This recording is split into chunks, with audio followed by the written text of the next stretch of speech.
The widow knocked on his door 24 hours after burying her husband, and that single moment would shatter everything Caleb Mercer thought he knew about love, loss, and the dangerous line between saving someone and losing yourself. If you've ever loved someone at the wrong time, felt drawn to a connection that terrified you, or wondered whether healing can begin in the shadow of grief, then stay with me until the very end of this story. Hit that like button and comment what city you're watching from so I can see how far this story travels. Because what happened between Caleb and Harper wasn't just romance. It was survival wrapped in silence, told through stolen glances and trembling choices that would test them both in ways neither expected. The rain had stopped an hour before midnight, leaving the neighborhood washed clean and glistening under streetlights that flickered with the inconsistency of old wiring. Caleb Mercer stood at his kitchen sink, hands submerged in lukewarm water, scrubbing at the remnants of tonight's dinner, spaghetti sauce that had dried into stubborn crimson stains along the edges of Owen's plate. His son had insisted on twirling his own fork tonight, declaring himself almost 8 and totally capable, which had resulted in more marinara on the table than in his mouth. Caleb smiled faintly at the memory, though exhaustion pressed heavy behind his eyes. These small victories, Owen's growing independence, his laughter over spilled juice, the way he'd fallen asleep clutching a comic book, were the architecture of Caleb's entire world. Everything else was secondary. Everything else was just noise. The house settled around him with familiar creaks and sighs. Built in the 70s, the split level had character, which was real estate code for things break often and usually at inconvenient times. But it was theirs. Owen's drawings covered the refrigerator in layers, a rotating gallery of superheroes, dinosaurs, and increasingly ambitious attempts at spelling his own name. Caleb's laptop sat closed on the dining table, awaiting tomorrow's design work. Logos for a craft brewery, website mock-ups for a dental practice, the steady freelance income that kept them fed and housed. Routine was Caleb's religion. School drop-off at 7:45, work until 3. Pickup, snack, homework, dinner, bath, stories, bed. Weekends brought soccer practice and grocery shopping and the occasional movie if Owen had been good about his vegetables. Caleb's life ran on rails he'd built himself, smooth and predictable, designed specifically to give his son the stability Caleb himself had never quite experienced growing up. He was drying his hands when he heard it. 3 knocks. Deliberate, soft, but insistent. Caleb glanced at the microwave clock, 11:47 p.m. His stomach tightened reflexively. Late-night knocks were never casual. They meant emergency, bad news, someone needing help or bringing trouble. His mind immediately went to Owen asleep upstairs, then to his father in Phoenix, who was prone to health scares, then to another 3 knocks. Caleb moved through the living room, stepping carefully over the Lego spaceship Owen had spent all afternoon constructing. Through the frosted glass panel beside the front door, he could make out a silhouette. Narrow shoulders, average height, still as a photograph. He flicked on the porch light and opened the door. Harper Vale stood there looking like someone who'd forgotten how to properly inhabit her own body. Her dark coat hung loose over what appeared to be the same black dress she'd worn yesterday. Caleb had seen her from his window, climbing into the funeral home's town car, her face a pale mask behind dark sunglasses. Now, at nearly midnight, those sunglasses were gone. Her eyes were red-rimmed but dry, as if she'd exhausted her supply of tears and moved into some territory beyond crying. Her hands were clasped in front of her, fingers woven together so tightly her knuckles had gone white. "Harper," Caleb said, surprise pitching his voice higher than intended. Is everything okay?" It was a stupid question. Obviously, nothing was okay. Her husband had been buried less than 30 hours ago. She opened her mouth, closed it, tried again. "I didn't know where else to go," she whispered. The words hung between them like smoke. Behind her, the street was empty. Houses dark except for the occasional blue glow of someone's television bleeding through curtains. The night smelled of wet asphalt and the neighbor's jasmine that bloomed year-round despite nobody tending it. Caleb didn't hesitate. He stepped aside, pulling the door wider. "Come in." Harper crossed the threshold as if entering a church, reverent, uncertain, like she wasn't sure she had the right. Caleb closed the door quietly and gestured toward the living room, suddenly hyper-aware of how lived-in his house looked. Owen's backpack spilled across the couch. Caleb's coffee mug from this morning still sat on the side table beside a dog-eared thriller he'd been trying to finish for 3 weeks. The whole place had that comfortable chaos of a home actually being used, which felt suddenly exposing under Harper's blank gaze. She stood in the center of the room, not sitting, not moving, just standing there like she'd forgotten what came next. "Can I get you something?" Caleb asked. "Water? Tea? I think I have some chamomile somewhere. I couldn't stay in that house another second." The words came out flat, factual. Harper's eyes fixed on something past Caleb's shoulder, the wall, the window. Nothing in particular. "The silence," she continued, voice barely above a whisper. "It's so loud. Does that make sense? The quiet is deafening." Caleb understood more than she knew. He remembered the first nights after Owen's mother left, when their apartment had felt cavernous despite being barely 800 square feet. He remembered listening to his own breathing and thinking it sounded wrong, echoey, like he was haunting his own life. "Sit," he said gently. "Please, I'll make tea. This time, Harper obeyed, lowering herself onto the couch with the careful movements of someone much older than her 31 years. Caleb retreated to the kitchen, grateful for the simple task. Fill kettle, turn on stove, find clean mugs. Locate the chamomile Owen's pediatrician had recommended for bedtime, but which they never used because Owen claimed it tasted like dirt water. While the water heated, Caleb leaned against the counter and tried to organize his thoughts. He'd known Harper for 3 years, ever since she and her husband had moved into the house next door. Their interactions had been neighborly but distant. Waves across driveways, brief conversations about trash pickup schedules, and the persistent coyote someone kept spotting near the elementary school. Caleb had noticed things, though. The way Harper always seemed to be alone. How her husband, Marcus, Caleb thought his name was, drove a Tesla and traveled constantly for some tech job that apparently required him to be everywhere except home. How Harper tended a small garden with obsessive precision but let the rest of the yard grow wild.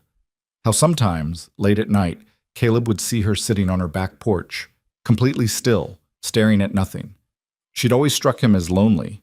Not sad exactly, just isolated in that particular way married people sometimes were, living parallel lives that happened to share an address. The kettle began to whistle. Caleb poured water over tea bags, letting them steep while he found honey in a small spoon. When he returned to the living room, Harper hadn't moved. Her coat was still on, her hands still clasped. "Here," Caleb said, setting the mug on the coffee table in front of her. Harper's gaze slowly tracked downward to acknowledge it. "Thank you." She didn't reach for it. Caleb settled into the armchair across from her, cradling his own mug more for something to do with his hands than from any desire to drink. The clock on the wall ticked. Upstairs, the house's old pipes groaned as they did every night around this time, settling into their midnight configuration. "You don't have to talk," Caleb offered quietly. "If you just needed to be somewhere that isn't there, that's okay." Harper's eyes finally met his. At her neighbor's house in the middle of the night, because she can't handle her own grief. "It's not pathetic. I barely know you, Caleb. We've talked about garbage collection and lost packages. And here I am, invading your space at midnight like some kind of... You're not invading anything." Caleb kept his voice level, the same tone he used when Owen woke from nightmares. Calm, steady, safe. Grief doesn't follow rules. It doesn't care about social conventions or what's appropriate. You needed somewhere to go, and you came here. That's okay. Harper's composure cracked slightly. Her breath hitched. "I don't know how to do this," she whispered. "Everyone keeps saying it gets easier. That time helps, but they don't understand. Marcus and I, we weren't..." She stopped, swallowed. "We weren't happy," she finished. "Not for a long time. Maybe not ever. And now he's gone and I'm supposed to grieve properly, but I don't even know what I'm grieving. The marriage we had, the marriage I thought we'd have, the fact that now I'll never know if it could have been different." Caleb set down his mug. "There's no right way to feel." "I feel guilty," Harper said, the words tumbling out now like she'd been holding them back too long. "He's dead, and all I can think about is how relieved I am that I don't have to pretend anymore. What kind of person thinks that?" "An honest one." Harper's laugh was sharp, humorless. "Is that what we're calling it? I'm calling it human. Caleb leaned forward, elbows on his knees. My son's mother left when Owen was 2, packed a bag while I was at work and just disappeared. Left a note saying she wasn't cut out for motherhood, that she needed to find herself, all the cliches. And you know what my first feeling was? After the panic and the shock? Harper shook her head slightly. Relief, Caleb admitted. Because at least I knew. At least I could stop waiting for the other shoe to drop, stop pretending we were building something when really we were just 2 people stuck in the same space. It took me a year to forgive myself for feeling that way, but Harper, feelings aren't moral judgments. They just are. Something shifted in Harper's expression. Not quite relief, but recognition, maybe. Like she'd been holding her breath and suddenly remembered she was allowed to exhale. She finally reached for the tea, wrapping both hands around the mug. The funeral was yesterday, she said quietly. This morning? I don't even know anymore. Time feels strange. Yesterday, Caleb confirmed. I saw the cars leaving. Harper nodded. Marcus's brother gave a eulogy about what a dedicated husband and brother Marcus was, about his ambition, his success. Everyone nodded along like they agreed, like they knew him. But I stood there thinking, you're describing a stranger. The man I lived with was a ghost. He was present maybe 15 days a month. When he was home, he was on his laptop or his phone, always working, always reaching for the next thing. We'd have dinner in silence, sleep in the same bed like roommates. I can't remember the last time we had a real conversation. She paused, staring into the tea. And the worst part? Harper's voice dropped. I let it happen. I stopped trying years ago. I built my own life around his absence. My garden, my books, my routines. We became 2 people who happened to share an address, just like you said. Parallel lines. That's survival, Caleb said. Not failure. Feels like both. The clock ticked. Caleb wanted to say something profound, something that would ease the weight he could see pressing down on her shoulders. But platitudes felt insulting. Harper wasn't looking for false comfort. She was looking for what? Permission to feel what she felt? Proof that life continued despite everything. The first year after Owen's mom left, Caleb said slowly, I used to wake up in the middle of the night in a panic, not about her being gone, about whether I was enough. 1 parent instead of 2. Working from home so I could be there for pickup and drop-off, which meant irregular income and constant financial stress. I'd lie there calculating how many years until Owen left for college, wondering if I was screwing him up, if the lack of a mother would break something fundamental in him. And? Harper asked. And I was terrified for about 18 months straight. Then one morning, Owen made me breakfast, burned toast and scrambled eggs with shells in them, because he wanted to help. He was 4. And I realized he wasn't broken. He was happy. We were building something real, just the 2 of us. Different than I'd planned, but real. Harper's eyes glistened. He's lucky to have you. I'm lucky to have him, Caleb corrected. He gave me a reason to build something instead of just surviving. Purpose, I guess. I don't have that, Harper said softly. No kids. No family nearby. Marcus's family already made it clear they don't intend to stay in touch. They were always his people, not mine. My job is remote data entry I can do in my sleep. I have a house I can barely afford on my own, and a garden I maintain because it was something to do between his business trips. And now I'm supposed to figure out what comes next, but I don't even know who I am without being his wife. The vulnerability in her voice made Caleb's chest ache. He recognized that particular species of lostness. The way grief mixed with identity crisis created a fog so thick you couldn't see your own hands in front of your face. You don't have to figure it all out tonight, he said. Or this week, or this month. Then what do I do? You survive today, then tomorrow. You take it one sunrise at a time. Harper was quiet for a long moment, processing. Then, is that what you did? Every single day for 2 years. Eventually, the days started to feel less like drowning and more like just swimming. You get stronger. The water doesn't get shallower. You just learn how to float. A small sound from upstairs made both of them freeze. Footsteps. Light. Padding. Then Owen's voice, sleepy and small. Dad? Caleb was up immediately, moving to the stairs. Owen stood at the top in his Batman pajamas, rubbing his eyes. Hey, buddy, Caleb said softly, climbing halfway up. Bad dream? Owen shook his head. Had to pee. Heard voices. Miss Harper from next door stopped by to say hello, but it's very late, so we're using our quiet voices. Can you go back to bed? Owen peered past his father, spotting Harper on the couch. He waved. Harper, caught off guard, managed a small wave back. Is she sad? Owen asked, the blunt perception of children cutting straight through. Caleb considered lying, decided against it. A little bit, yeah. She can have some of my Halloween candy if that would help. Candy helps when I'm sad. Despite everything, Caleb felt a smile tug at his mouth. That's very kind. I'll let her know. Now bed, please. School tomorrow. Owen yawned dramatically and shuffled back down the hall.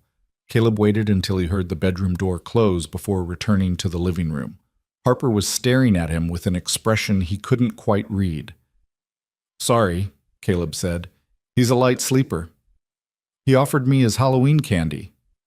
He's generous with everything except his Reese's cups. Those are sacred. Harper's mouth twitched. Not quite a smile, but close. The first break in her careful composure since she'd arrived. You're a good father, she said quietly. Caleb shrugged, uncomfortable with the praise. I'm a trying father. There's a difference. Still, she looked down at her tea, now probably lukewarm. Took a sip anyway. I should go, she said, though she made no move to stand. It's late. You have work tomorrow, and Owen has school, and I've already taken enough of your time. You haven't taken anything I wasn't willing to give. Harper met his eyes, held his gaze for a beat longer than comfortable. Why are you being so kind to me? She asked. We barely know each other. Caleb thought about that, about the real answer versus the easy one. Because I remember what it felt like, he said finally, to be in a place so dark you couldn't imagine light. And I remember the people who threw me ropes without asking questions. My neighbor Mrs. Chen, who watched Owen every Tuesday afternoon so I could have 3 hours to just exist without being responsible for anyone. My friend Dave, who'd show up with beer and stupid movies and never once asked if I was okay because he knew I wasn't. They didn't fix anything, but they reminded me I wasn't alone. Sometimes that's enough. Harper's eyes filled. This time the tears spilled over. I'm sorry, she said, wiping quickly at her face. I don't mean to fall apart in your living room. Fall apart all you want. I've got tissues and time. She laughed then, a wet, broken sound, but genuine. You don't even know me. So tell me about yourself. Start anywhere. Harper took a shaky breath. I grew up in Oregon, small town outside Portland, moved to California for college, met Marcus my junior year. He was charismatic, ambitious, had all these plans. I got swept up in it, in him. We married 6 months after graduation. Too fast, probably. Everyone said so. But I thought I loved him. I thought he loved me. Maybe he did, Caleb offered. People can love each other and still not work. Maybe. Harper's voice was distant. The first year was good. We were broke and figuring it out together. Then his startup took off. Suddenly there was money and travel and all these new pressures. He changed, or maybe he just became more of what he always was, and I finally saw it clearly. Work consumed him. I became part of the background, the supportive wife in family photos, the +1 at company events. Somewhere along the way, I stopped being a person to him and became a role. Did you tell him? Once. About 2 years ago. I said I felt lonely, that we needed to reconnect. He agreed, said he'd cut back on travel. It lasted maybe 3 weeks. Then there was an emergency meeting in Singapore, a critical client in Munich. The work always won. Caleb nodded slowly. And you stopped fighting. I got tired. Does that make me weak? Makes you human. Everyone has a breaking point. Harper was quiet, processing. Outside, a car passed, headlights sweeping across the front windows briefly before disappearing. The clock read 12:23 a.m. Caleb knew he'd be exhausted tomorrow, running on coffee and willpower. But somehow that didn't matter. This moment felt important in a way he couldn't articulate. Can I ask you something? Harper said. Anything. Do you ever wonder if you made the right choice, raising Owen alone? Caleb didn't hesitate. Every single day. But then Owen does something like offer his Halloween candy to a sad neighbor, and I think, okay, We're doing all right. Not perfect, but all right. That's all we can hope for, isn't it? All right. All right is underrated. Harper smiled, small, fragile, but real. She set down her empty mug and finally unclasped her hands. Some of the tension had left her shoulders. I should really go, she said, and this time it sounded like she meant it. Let you sleep. Caleb stood when she did, walking her to the door. On the porch, the night air had turned cool. Harper pulled her coat tighter. Thank you, she said, for listening, for not judging. Anytime, I mean that. She studied his face for a moment like she was trying to memorize it or solve a puzzle. Then she nodded and started down the steps. Halfway to her house, she stopped and turned back. Caleb? Yeah? Would it be okay if I came back, not tonight, but sometime? My door's always open. Harper's smile this time reached her eyes. Okay. Good night. Good night, Harper. He watched until she disappeared into her house, lights flickering on in windows that had been dark. Then Caleb closed his door, locked it, and stood in his quiet living room feeling strangely unmoored. Something had shifted tonight. Some invisible line had been crossed. He didn't know what it meant yet, but he felt it. 3 days passed before Harper knocked again. Caleb was in the middle of explaining fractions to Owen, using apple slices as visual aids when he heard it, that same 3-knock pattern, softer this time, more tentative. Owen's head popped up immediately. That's Miss Harper. How do you know? She knocks different than other people. 3 times, not 2. Caleb smiled despite himself. His son's observational skills were sometimes unsettling. Finish your math, Caleb said, standing. I'll be right back. Harper stood on the porch holding a casserole dish covered in aluminum foil. She'd showered since he'd last seen her.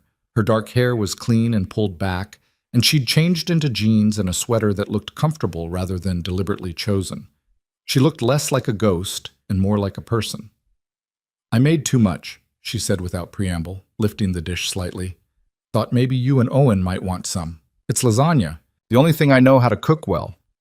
Caleb's mouth curved. You didn't have to do that.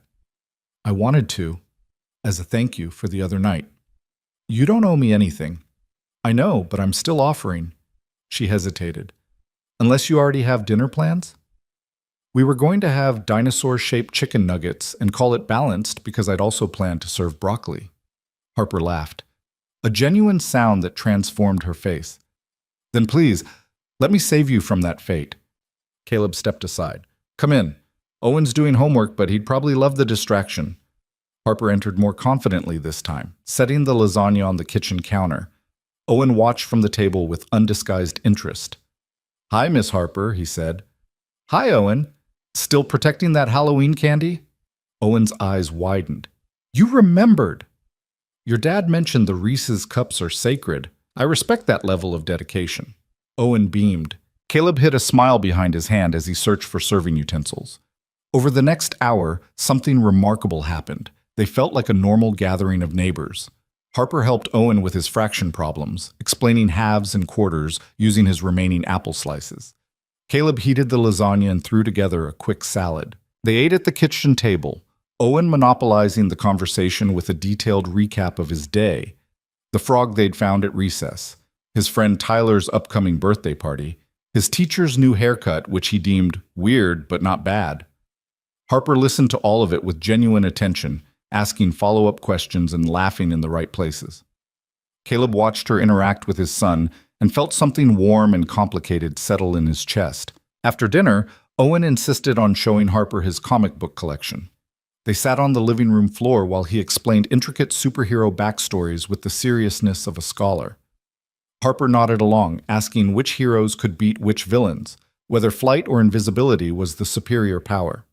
Invisibility, Owen declared, because then you could sneak extra cookies. Solid reasoning, Harper agreed. When Owen's bedtime arrived, he hugged Harper goodnight with the casual affection of childhood, already comfortable with her presence. Caleb tucked him in, answered 3 questions about whether fish sleep, yes, whether space has a smell, apparently yes, like seared steak, and whether Miss Harper would come back. I think so. Before Owen finally drifted off mid-sentence about Batman's utility belt. Downstairs, Harper had cleaned up the dinner dishes. You didn't have to do that, Caleb said. I wanted to. Gave me something to do with my hands. She dried the last plate and set it in the rack. Owen's wonderful. You've done an amazing job with him. He makes it easy, most of the time. They stood in comfortable silence for a moment. The kitchen light hummed softly overhead. I should probably get going, Harper said, though she made no move toward the door. I've monopolized your whole evening. It was the best evening I've had in a while, Caleb said honestly. Owen loved having you here, and so did I. Harper's cheeks colored slightly. I loved being here. Your house feels alive. In a good way. It feels like people actually live in it, you know? Not like a showroom or a museum. That's a kind way of saying it's messy. No, it's a real way of saying it feels like a home. The weight of that word hung between them. Home. The thing Harper's house next door had stopped being long before her husband died. You're welcome here any time, Caleb said. I mean that. Dinner, coffee, or just silence if that's what you need. The door's open. Harper's eyes met his, and for a moment Caleb saw past the grief and exhaustion to something deeper, a kind of desperate gratitude mixed with surprise, like she couldn't quite believe someone was offering her this without expecting anything in return. Thank you, she whispered. You have no idea what that means. But Caleb thought maybe he did. And Harper began appearing regularly after that. Not every day. She wasn't intrusive. But 2 or 3 times a week she'd knock around dinner time, always bringing something. Homemade bread, a bag of apples from the farmer's market. Once, a collection of Owen's favorite juice boxes because she'd remembered him mentioning he liked the fruit punch flavor. She never showed up empty-handed, and Caleb understood it wasn't about payment or obligation. It was about reciprocity, about not feeling like a burden. Owen came to expect her presence the way kids accept anything that becomes routine. Miss Harper was just part of their ecosystem now, like soccer practice on Saturdays and pancakes on Sunday mornings. Caleb found himself looking forward to those evenings more than he wanted to admit. Harper had a dry sense of humor that caught him off guard, a sharp intelligence she'd apparently been hiding behind years of playing the supportive wife. She could discuss everything from Owen's superhero preferences to the structural problems with Caleb's freelance contracts with equal engagement. And slowly, carefully, she began to talk about Marcus. Not all at once, just small pieces, offered like puzzle fragments she was trying to fit together. He proposed on a beach in Monterey, she said one night while helping Caleb fold laundry. Owen was asleep upstairs. The TV played something neither of them was watching. Sunset, ring hidden in a champagne glass, the whole romantic production. I said yes before I'd even seen the ring. I was so sure. Caleb matched socks in silence, letting her continue at her own pace. Looking back, I think I loved the idea of him more than the actual person. He represented this life I thought I wanted. Stability, success, someone who had their shit together. My parents had this volatile, dramatic marriage. Always fighting or making up, never any middle ground. Marcus seemed like the opposite. Calm, controlled, safe. And he was? Too safe. So controlled there was no room for messiness or spontaneity or real emotion. He had spreadsheets for everything. Our budget, our 5-year plan, the optimal time to have kids based on his career trajectory. Harper folded one of Owen's small shirts with precise corners. We never had kids, obviously. The timing was never quite right according to the spreadsheet. Did you want them? I thought I did. Then I realized I was terrified of bringing a child into our hollow marriage. What kind of example would we have been? She paused. But watching you with Owen, you make it look not just manageable, but joyful, even when it's hard. It is hard, Caleb admitted. There are nights I put Owen to bed and then sit in the shower fully clothed because I'm too exhausted to do anything else. Days when I question every single parenting decision I've made. But yeah, it's also the most joyful thing I've ever done. He's my person. Harper smiled sadly. I envy that, having a person. You could still... I'm 31 with no partner, no savings beyond what the life insurance will cover once the lawyers finish fighting over it, and no idea what I want from life. Not exactly ideal circumstances for motherhood. Fair enough. But you're also not dead. Your story isn't over. Harper looked at him then, really looked, with an intensity that made Caleb's breath catch. "Why are you so kind to me?" she asked quietly. It was the second time she'd asked that question. This time Caleb had a better answer. "Because I like you," he said simply. "You're interesting and funny, and you taught my son the correct pronunciation of nuclear when I'd apparently been saying it wrong his whole life. You remember that he likes fruit punch juice boxes. You fold laundry like you're disarming a bomb. Very seriously. You make me think about things differently. Why wouldn't I be kind to you?" Harper's eyes glistened. "I haven't felt interesting in years." "Then you've been around the wrong people." She held his gaze for a long moment. Something shifted in the air between them, some subtle electrical change that made Caleb hyper-aware of proximity, of the mere feet of space separating them, of how easy it would be to close that distance. Instead, Harper looked away first, clearing her throat. "I should go," she said. "It's late." But they both knew that wasn't why she was leaving. Pamanto. The shift became more pronounced over the following weeks. Conversations lasted longer. Silences felt charged rather than comfortable. Caleb caught himself thinking about Harper at odd moments, wondering what she'd think about a design project he was working on, imagining her laugh when Owen said something particularly absurd. He was developing feelings. Real ones. And that terrified him. Because the timing was catastrophically wrong. Harper was newly widowed, grieving, vulnerable. Caleb was a single father who'd built a careful, stable life that didn't have room for complications. Getting involved would be selfish, messy, potentially disastrous for everyone involved. And yet when Harper smiled at him across the dinner table, Caleb felt something unlock in his chest that had been sealed shut for years. When their hands accidentally brushed reaching for the same dish, electricity sparked up his arm. When Owen fell asleep during movie night and Harper helped carry him upstairs, working together in the comfortable silence of established partnership, Caleb could almost imagine. No. He shut down that line of thinking immediately. Harper needed a friend. She needed stability and support, and someone who didn't expect anything from her. Caleb could be that. He would be that. Even if part of him wanted to be more. But Harper was changing too. The hollow-eyed ghost who'd knocked on his door that first night was gradually being replaced by someone more solid. Color returned to her face. She started mentioning plans, taking an online course in graphic design, maybe adopting a cat, thinking about selling the house and finding something smaller. Future tense instead of just surviving the present.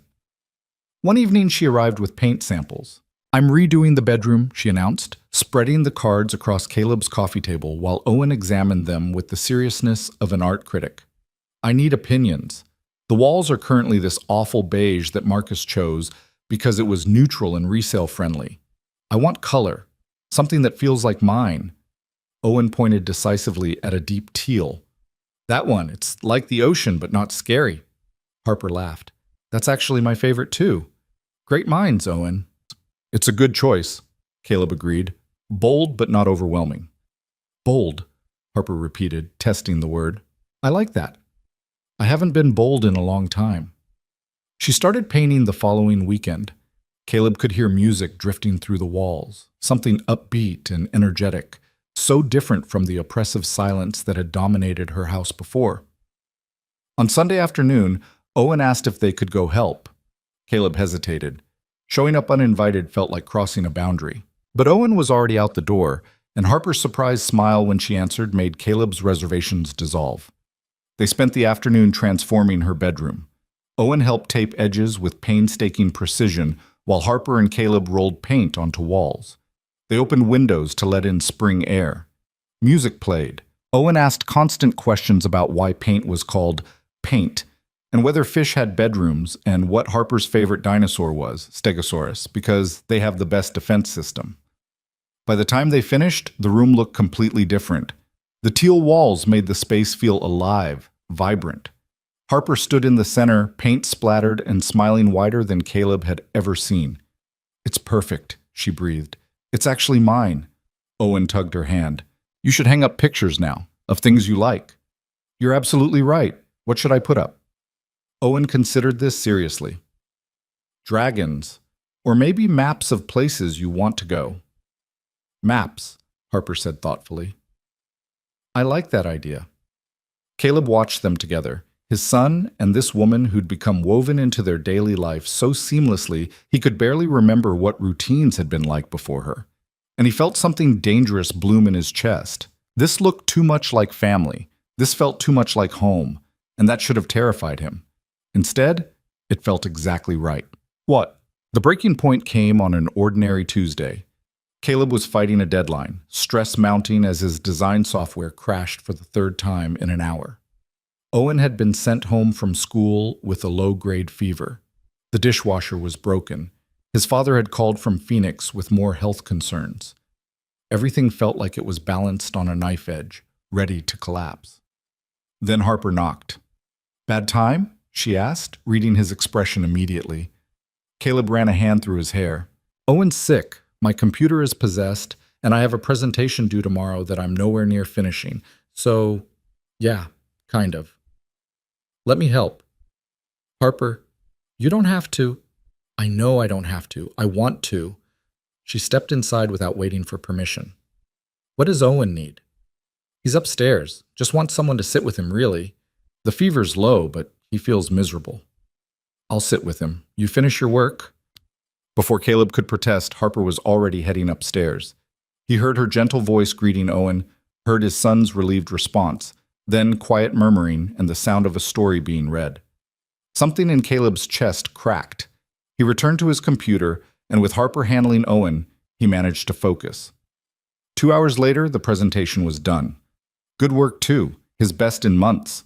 The stress headache that had been building finally eased. He found Harper and Owen upstairs in Owen's room. His son was asleep, fever-flushed, but peaceful. Harper sat beside the bed, reading from one of Owen's chapter books in a low, soothing voice. She looked up when Caleb appeared, smiling softly. "He fell asleep about 20 minutes ago," she whispered. "But I didn't want to stop mid-chapter in case he was just pretending." Caleb's throat felt tight. "Thank you." "You're welcome." They moved downstairs, leaving Owen's door cracked. In the kitchen, Caleb discovered Harper had also done the dishes and started soup on the stove. "You didn't have to do all this." "I wanted to help. You were drowning." "Still, this is—" He trailed off, not sure how to finish. "Too much? Not enough? Exactly what I needed?" Harper leaned against the counter, studying him with those gray-green eyes. "Can I tell you something?" she said quietly. "Always. These past weeks, being here with you and Owen, it's the first time I've felt purposeful in years. Like I matter. Like I'm not just taking up space, but actually contributing something. You've given me that." "Harper, let me finish." She took a breath. "I came to your door that first night because I couldn't stand the silence. I kept coming back because you made me feel less alone. But somewhere along the way, it became more than that. This house, you and Owen, the routines we've built. It feels more like home than my actual home ever did." Caleb's heart hammered. "What are you saying?" Harper moved closer. Close enough that he could smell paint in her shampoo, something faintly floral. "I'm saying I don't know what this is," she whispered, "or what it could be. I'm saying the timing is terrible, and I'm still a mess, and I have no right to feel what I'm feeling. But I'm tired of pretending. I'm tired of living a half-life. And when I'm here with you, I feel whole." The space between them felt electric. Caleb knew he should step back, should be the responsible one, should remember all the reasons this was complicated. Instead, he stayed exactly where he was. "I'm feeling it too," he admitted, "and it scares the hell out of me." "Why?" "Because I can't afford to mess this up. Owen's happiness is my first priority. Always.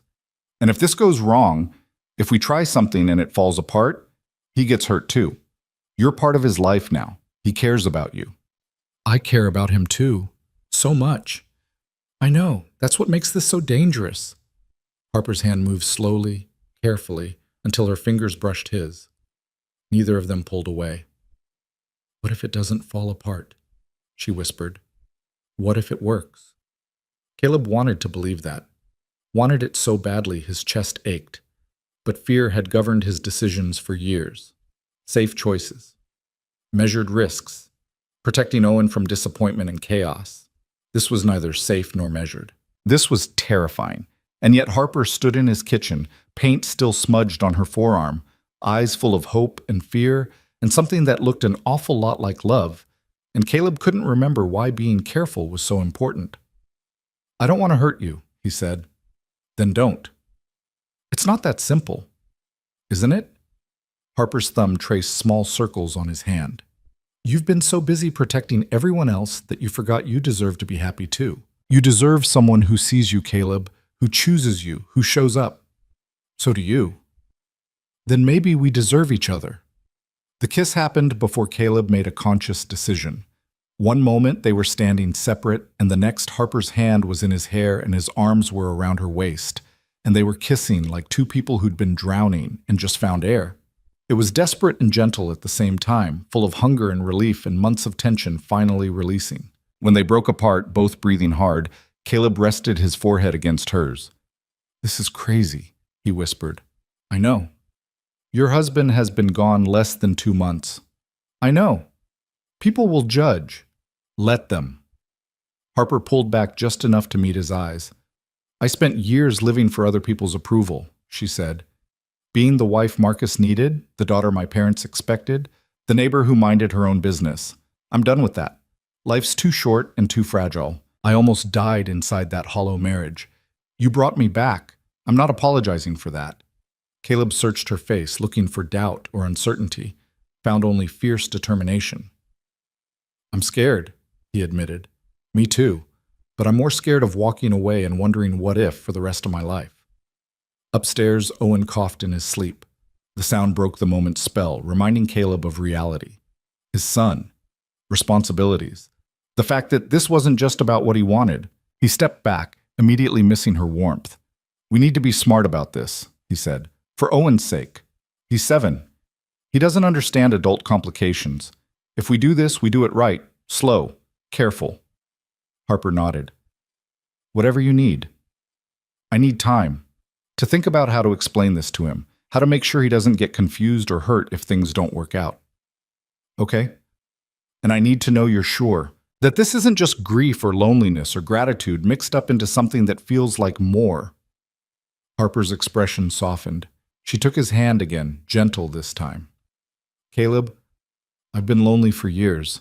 You didn't fix that. I did, with your help. And yes, I'm grateful, but that's not this. This is me choosing you, specifically you. The way you put Owen first always. The way you listen without trying to solve everything. The way you see me as a whole person, not a tragic widow or a project to fix. I'm falling for you, not the idea of you, you." The words hit Caleb square in the chest. When was the last time someone had chosen him? Not needed him or depended on him, but actively chosen him. He couldn't remember. "I'm falling for you too," he heard himself say. "That's the problem." "Since when is that a problem?" "Since I have a 7-year-old son who's already attached to you and could get his heart broken if this doesn't work." "Then we make it work." Harper said it with such simple conviction that Caleb almost believed it could be that easy. Almost. "I need to check on Owen," he said quietly, needing space to think, to process, to figure out what the hell he was doing. Harper understood. She nodded and stepped back, creating physical distance even though the emotional connection still hummed between them. "I should go anyway," she said. "Give you time." "Harper, it's okay. I'm not running. I'm just giving you space to figure out what you need. No pressure. No expectations. Just know that I'm here. Whenever you're ready." She kissed his cheek softly, then left before he could respond. Caleb stood in his kitchen, heart racing, mind spinning, feeling like he'd just jumped off a cliff without checking whether there was water below. Upstairs, Owen called out for him. Caleb took a breath, pushed aside his own chaos, and climbed the stairs to be the father his son needed. But even as he checked Owen's temperature and adjusted blankets and answered sleepy questions about why dreams were weird, part of Caleb's mind stayed fixed on Harper, on the feel of her hand in his, on the taste of her kiss, on the terrifying, exhilarating possibility that maybe, just maybe, he was allowed to want something for himself too. The night stretched long after Owen fell back asleep. Caleb sat in the living room, staring at nothing, trying to organize his thoughts into something resembling clarity. Facts. He had feelings for Harper. Real, deep, dangerous feelings. Harper had feelings for him. Owen adored her. The timing was objectively terrible. People would absolutely judge. None of that changed how right it had felt to kiss her. Caleb didn't sleep that night.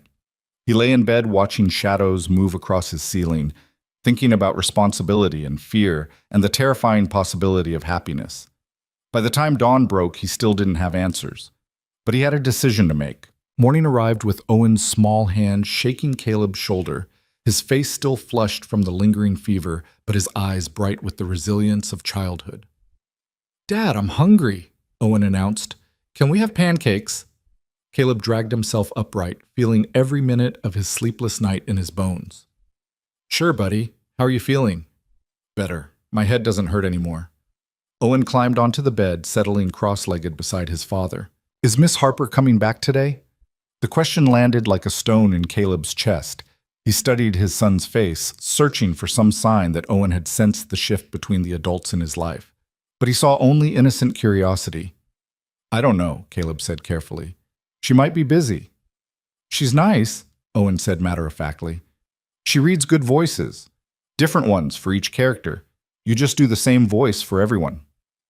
"Thanks for that assessment." "It's okay, Dad. You're good at other stuff." Owen patted Caleb's arm consolingly. "Like making pancakes." Downstairs, Caleb went through the motions of breakfast on autopilot. Mix batter, heat griddle, flip at the right moment.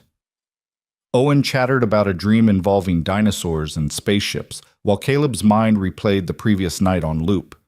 Harper's hand in his hair, the taste of her mouth, the way she'd said, "I'm falling for you," like it was both confession and promise. He was pouring syrup when his phone buzzed, a text from Harper. "How's Owen?" Simple, casual, giving him an easy out if he needed it. Caleb typed back, "Better. Fever broke." 3 dots appeared immediately, then disappeared, appeared again. "Good. I'm glad." That was all. No pressure, no expectations, exactly as she'd promised. Somehow that made Caleb's chest ache more. Owen looked up from his pancakes, syrup decorating his chin. Can we go to the park later, if I'm not too sick? Let's see how you feel after breakfast." But Owen's energy returned with alarming speed, fueled by carbohydrates and 7-year-old metabolism. By noon, he was bouncing off walls, the fever apparently just a 24-hour bug. Caleb relented and took him to the neighborhood park, grateful for the distraction. They were at the swings when Caleb's phone rang, an unknown number. "Hello?" "Mercer. This is Patricia Chen from Westwood Elementary." Caleb's stomach dropped. Mrs. Chen was the school counselor. "Is everything okay?" "Nothing urgent, but I'd like to schedule a meeting to discuss Owen's recent behavior. Are you available tomorrow afternoon?" Caleb watched Owen pumping his legs on the swing, laughing as he arced higher. "Behavior? What kind of behavior?" "Nothing serious," Mrs. Chen assured quickly. "Just some observations his teacher and I have made. Better discussed in person. Would 3 o'clock work?" Caleb agreed, his mind already racing through possibilities. Owen seemed happy, well-adjusted. What had they noticed that Caleb had missed? That night, after Owen was asleep, Caleb sat on his back porch with a beer he wasn't drinking, watching lights flicker on in Harper's windows. She moved past one, a silhouette against teal walls. Even from this distance, Caleb felt the pull. His phone buzzed. Harper again. "You're sitting outside." Caleb looked toward her house. Through her kitchen window, he could see her standing there, phone in hand, looking back at him across the small divide between their yards. "So are you," he typed back. "Can I come over?" Caleb's heart rate kicked up. Owen's asleep. "I know. That's why I'm asking." He should say no, should maintain boundaries, take the time he'd asked for, think things through rationally.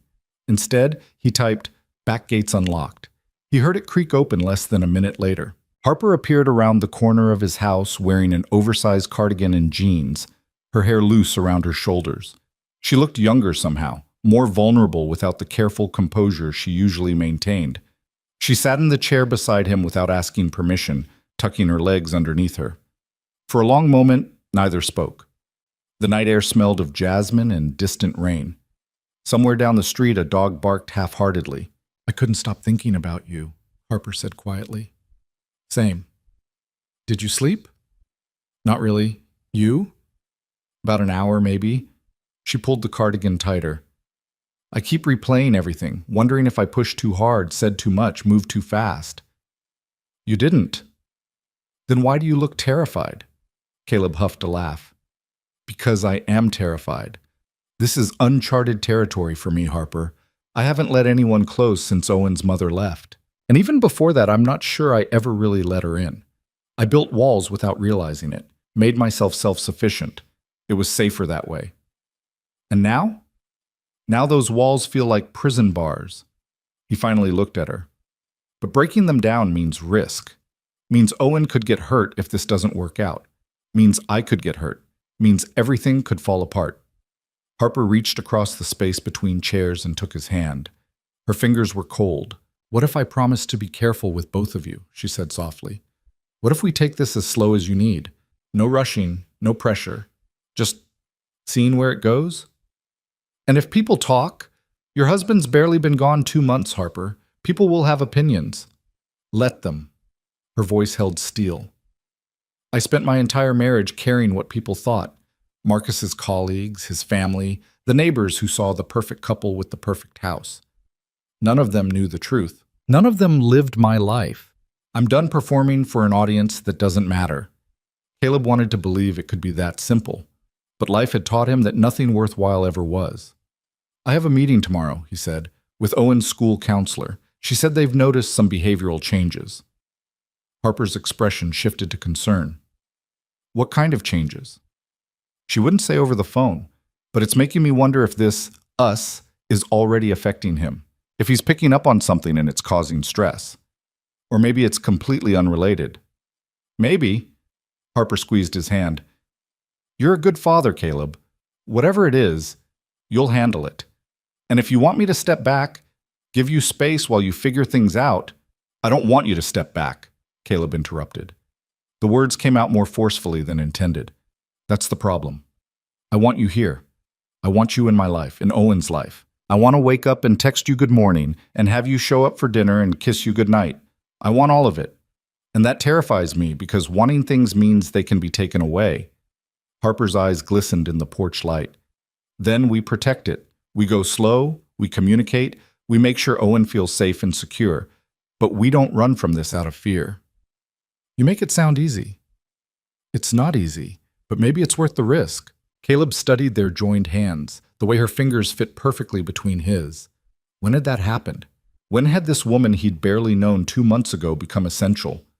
Stay, he said quietly. Just for a while. We don't have to figure everything out tonight. Just stay. Harper moved then, leaving her chair to settle on the edge of his, curling against him like she belonged there. Caleb wrapped his arm around her shoulders, and they sat in silence while the night deepened around them. It wasn't resolution. It wasn't answers. But it was something. A moment of peace in the middle of uncertainty. Harper left around midnight, kissing him softly at the back gate before disappearing into her own house.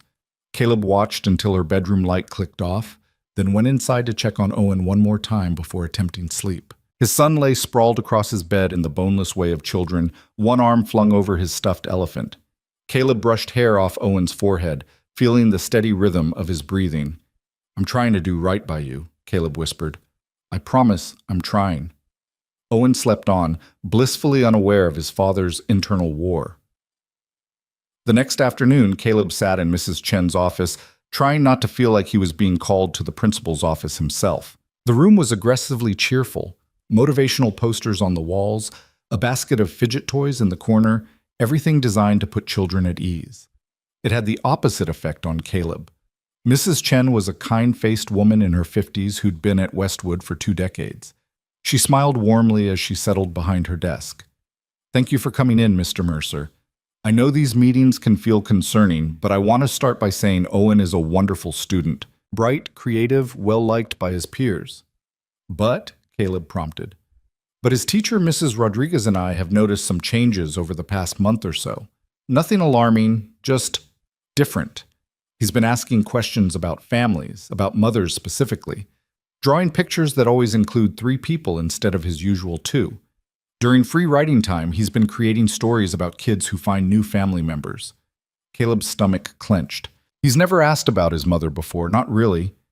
Development happens in stages. 7 is old enough to start processing family structure more consciously, especially when exposed to peers who have different family configurations. Mrs. Chen leaned forward slightly.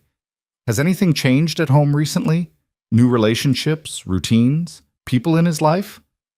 Caleb thought about Harper at their dinner table. Harper reading bedtime stories. Harper who'd become part of their daily rhythm so seamlessly it felt like she'd always been there. There's a neighbor, he said carefully. She's been around more lately. Her husband died recently, and we've been helping her through it. She and Owen have gotten close. Mrs. Chen nodded thoughtfully. That could explain the shift. Owen's processing what family can look like beyond his current structure. It's actually quite healthy, shows he feels secure enough in your relationship to wonder about expansion. So he's okay? He's more than okay, but I would recommend keeping communication open. Let him ask questions, express feelings. 7-year-olds are remarkably perceptive. If there are changes coming, new relationships, shifting dynamics, involving him in age-appropriate ways will help him feel secure rather than anxious. Caleb absorbed this, relief and anxiety mixing in equal measure. What if things don't work out? What if this person becomes important to him and then leaves?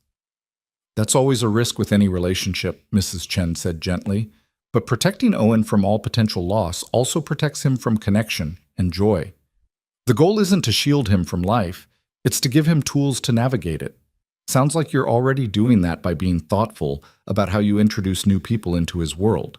When Caleb picked Owen up from the after-school program, his son bounded over with his usual enthusiasm, backpack bouncing. Did you get in trouble? Owen asked immediately. What? No. Why would I be in trouble? Mrs. Chen called you to school. That's what happens when people are in trouble. Caleb smiled despite his lingering anxiety. She just wanted to check how things are going. Make sure you're happy. I'm happy, Owen said simply. Can we get ice cream? It's Wednesday. So? So we get ice cream on Fridays. Owen considered this. What if we got ice cream on Wednesdays and Fridays? Then we'd be double happy. Your logic is flawed, but I appreciate the effort.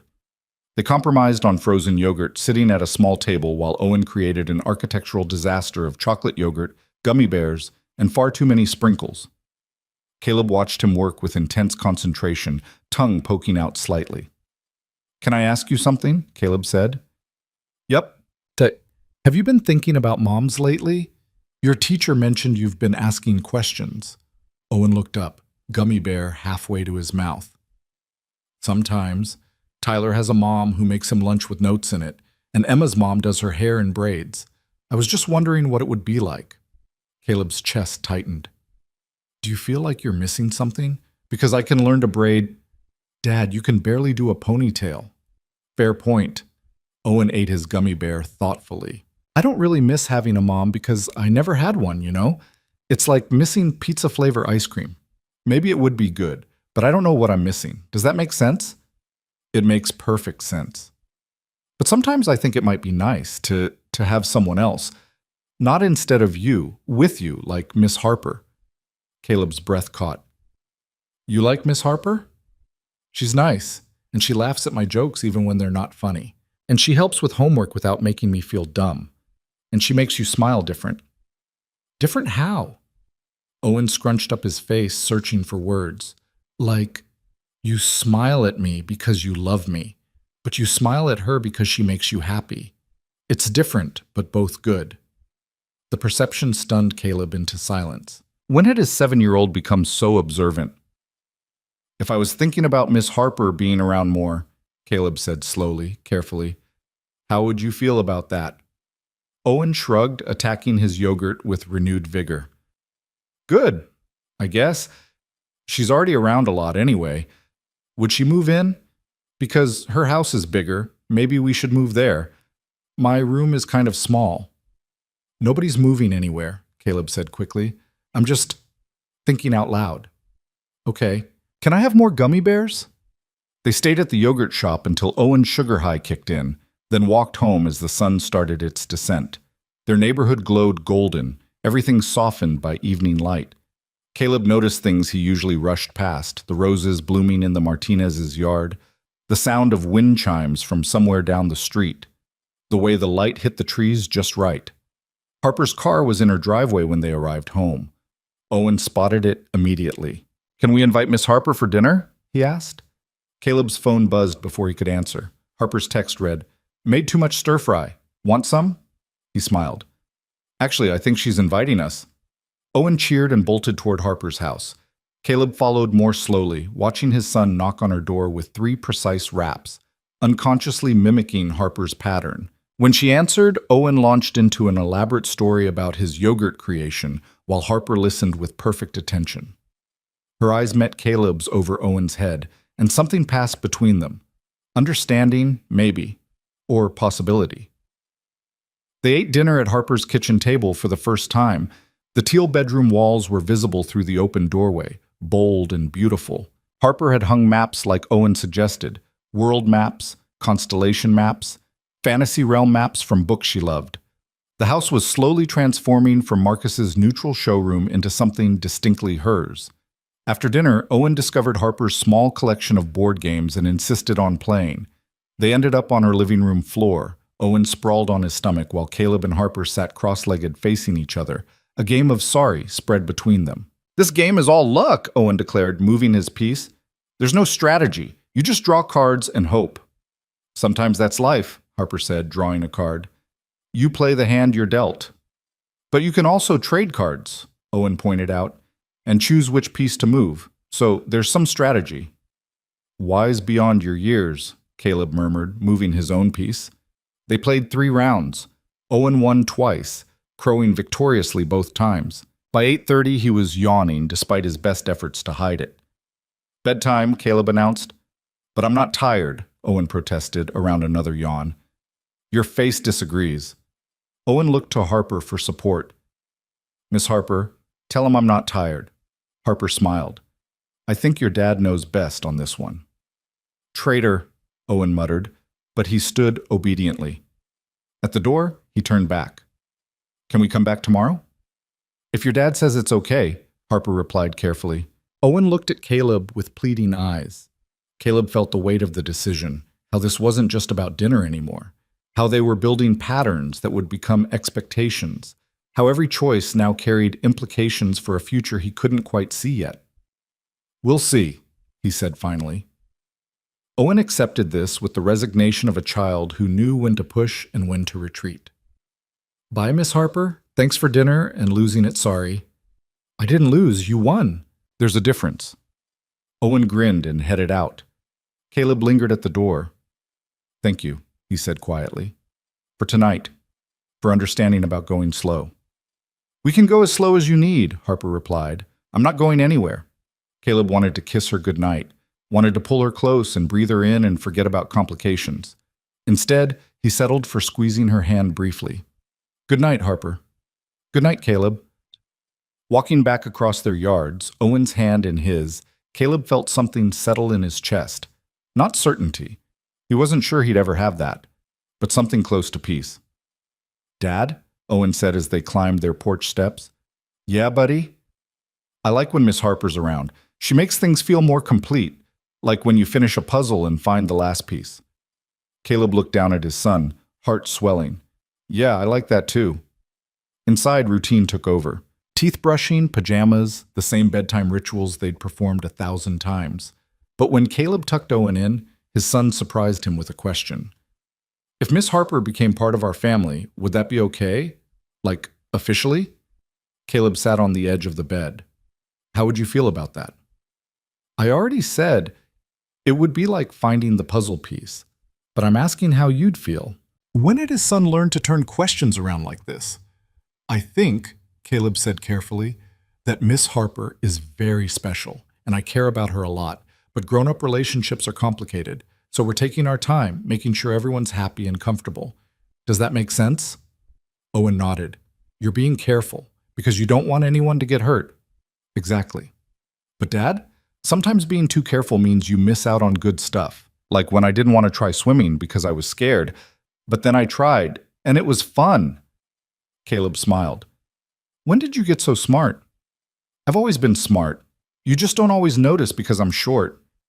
Fair point. Now sleep. Owen burrowed under his covers. Love you, Dad. Love you too, buddy. Downstairs, Caleb stood at his kitchen window. Harper's lights were still on. He could see her moving around, cleaning up dinner dishes probably. His phone buzzed. Owen seemed happy tonight. Caleb typed back, He is. He asked if you could become part of our family officially. 3 dots appeared, disappeared, appeared again. What did you say? That we're taking our time. Being careful. And what did he say? That sometimes being too careful means missing out on good things. The dots danced for a long moment. Smart kid. Gets it from me. Humble too. Caleb smiled at his phone like a teenager. This, the easy banter, the comfortable communication, felt as intimate as kissing. Maybe more so. Come over, he typed impulsively. Owen's asleep. Just for a little while? Are you sure? No. Come anyway. 5 minutes later, Harper slipped through his back door.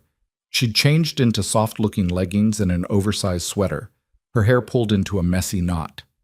No makeup, no armor, just Harper. They settled on his couch, maintaining a careful distance at first. Then Harper shifted closer, tucking herself against his side. Caleb's arm went around her automatically, like his body knew what his mind was still debating. Tell me something, Harper said quietly. Something you haven't told anyone else. Caleb thought about that. Sometimes I'm terrified I'm not enough for Owen, that he needs more than I can give him alone. Not a mother specifically, just more. More patience, more energy, more wisdom. I second-guess everything, every parenting choice, every decision. What if I'm screwing him up in ways I can't even see? Harper tilted her head to look at him. You're not screwing him up. He's happy, well-adjusted, kind. You see the way he moves through the world, with confidence and curiosity? That's because of you. Or despite me. Stop that. Harper's voice was firm. You're allowed to make mistakes and still be a good father. Those aren't mutually exclusive. Your turn, Caleb said. Tell me something. Harper was quiet for a moment. I'm terrified of becoming invisible again, of falling into another relationship where I lose myself trying to be what someone else needs. Marcus never asked me to disappear, but I did it anyway. Made myself smaller and quieter until there was almost nothing left. And I swore I'd never do that again. But caring about you, being around you and Owen, it would be so easy to fall into the same pattern. The supportive presence, the helpful neighbor, the woman who shows up and smooths everything over. I'm scared I don't know how to be in a relationship without losing myself. Caleb turned to face her fully. Then don't. Don't lose yourself. Keep the parts of you that are just yours. The garden, the maps on your wall, whatever makes you feel like Harper and not just someone's partner. I don't want you to disappear. I want exactly who you are right now. You say that now. I'll say it always. Harper, I've been alone by choice for years because I didn't want the complications of someone else's expectations. If we do this, we do it as equals. 2 whole people choosing each other, not 2 halves trying to complete something. Harper's eyes searched his face. You really mean that? Every word. She kissed him then, soft and slow. Not desperate like last time, but deliberate, intentional, a promise rather than a question. When they broke apart, Harper rested her forehead against his. I want to do this right, she whispered. For Owen, for you, for me. No rushing, no assumptions, just honest communication and figuring it out as we go. That sounds terrifying and perfect. Yeah, it does. They stayed like that for a while, wrapped around each other on Caleb's worn couch, talking in low voices about everything and nothing. Harper told him about her online graphic design course, how it was challenging in ways that felt good, like exercising muscles she'd forgotten she had. Caleb told her about his current freelance projects, the difficult clients and the rewarding ones. They talked about Owen's school meeting, about Mrs. Chen's advice, about how perceptive 7-year-olds were. He said, I make you smile different, Caleb admitted. That I smile at him because I love him, but I smile at you because you make me happy. Harper's expression softened. That might be the sweetest and most observant thing I've ever heard. He suggested you move in, but only because your house is bigger and his room is small. Harper laughed, the sound lighting up her whole face. Practical kid. He gets that from me too. along with the humility. Obviously. The clock on the wall showed past 11. Harper reluctantly untangled herself, stretching like a cat. I should go. Let you sleep. Or you could stay. The words came out before Caleb fully thought them through. Not like that.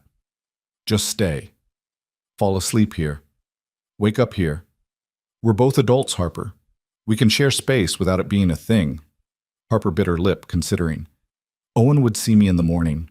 And he'd be thrilled. He already thinks you're part of the furniture. Caleb, I know. It's fast. It's complicated. It sends mixed signals. But I'm tired of overthinking every single decision. You're here. I'm here. We're both exhausted. Stay. Harper searched his face for a long moment. Then she nodded. They moved upstairs quietly. Caleb lent her a t-shirt and sweatpants, trying not to think about how intimate it felt watching her change in his bathroom. They climbed into his bed from opposite sides, maintaining a careful distance at first, but gravity worked its magic. Within minutes, they drifted together, Harper's back against Caleb's chest, his arm around her waist, their breathing synchronizing in the darkness. This is dangerous, Harper whispered. I know. I could get used to this. Yeah, me too. Harper laced her fingers through his. Thank you for taking a chance on me. Thank you for knocking on my door. Best decision I ever made. Caleb pressed a kiss to her shoulder. Get some sleep. For the first time in years, Caleb fell asleep feeling less alone. Harper's presence beside him was both alarming and exactly right, like his body had been waiting for this specific person to fill the space he'd convinced himself didn't exist. Morning came too quickly, announced by small footsteps in the hallway and Owen's voice calling for his dad. Caleb jerked awake, momentarily disoriented by the warm body beside him. Harper's eyes flew open, panic flashing across her face. Dad? Owen's voice was closer now, right outside the door. Caleb looked at Harper, a split-second decision required. They could hide this, make up some excuse, maintain the careful distance they'd been pretending existed. Or they could trust Owen to handle the truth. He made his choice. Come in, buddy, Caleb called. The door opened. Owen appeared in his pajamas, hair sticking up in every direction. His eyes widened when he saw Harper in the bed beside his father. Oh, Owen said. Hi, Miss Harper. Good morning, Owen. Harper sat up, remarkably composed considering the circumstances. I hope this isn't too strange. Owen tilted his head, processing. Did you have a sleepover? Kind of, Caleb said carefully. We fell asleep talking. Is that okay? Owen considered this with the seriousness of a judge. Are you boyfriend and girlfriend now? The blunt question hung in the air. Caleb looked at Harper. She looked back, a question in her eyes. We're figuring that out, Caleb said honestly. How do you feel about that possibility? Owen shrugged. Good, I guess. Does this mean Miss Harper will be around even more? Probably, if that's okay with you. Can she make her lasagna more? Harper laughed, surprised. Absolutely. Then I'm good with it. Owen climbed onto the bed between them without invitation. Settling in like this was completely normal. What's for breakfast? I want waffles. Just like that, the moment passed. Owen chattered about his dreams while Caleb and Harper exchanged glances over his head, both slightly stunned by how easily he'd accepted this new configuration. Downstairs, they made breakfast together. Caleb on waffle duty, Harper handling fruit and orange juice, Owen setting the table with intense concentration. It felt surreal and perfect, this domestic scene Caleb had never quite imagined for himself. After breakfast, Harper reluctantly headed home to shower and change. At the door, she kissed Caleb's cheek, squeezed Owen's shoulder, and promised to see them both later. Owen watched her go, then looked up at his father. I like her, Dad. She fits. Caleb's throat tightened. Yeah, buddy, she really does. The next few weeks unfolded with surprising ease. There was no dramatic declaration, no official conversation about what they were to each other. Instead, Harper simply became part of their daily rhythm. She showed up for dinner most nights, helped with homework, attended Owen's soccer games. She kept her own house, her own space, but the boundary between their lives grew increasingly permeable. They were careful around Owen, no excessive displays of affection, nothing that might confuse or overwhelm him. But they didn't hide either. hand-holding at the park, quick kisses in the kitchen when Owen was engrossed in cartoons, the casual intimacy of people building something real. And slowly Caleb felt his fear begin to loosen its grip. This could work. It was working. But in the back of his mind, a small voice whispered, "Nothing good lasts forever." Eventually, something would break. It always did. He just didn't know when. The breaking point came on a Saturday in late spring, disguised as something ordinary. Caleb was running errands with Owen, grocery store, hardware store for light bulbs, the library to return overdue books. Harper had mentioned needing milk, so Caleb grabbed an extra gallon without thinking twice.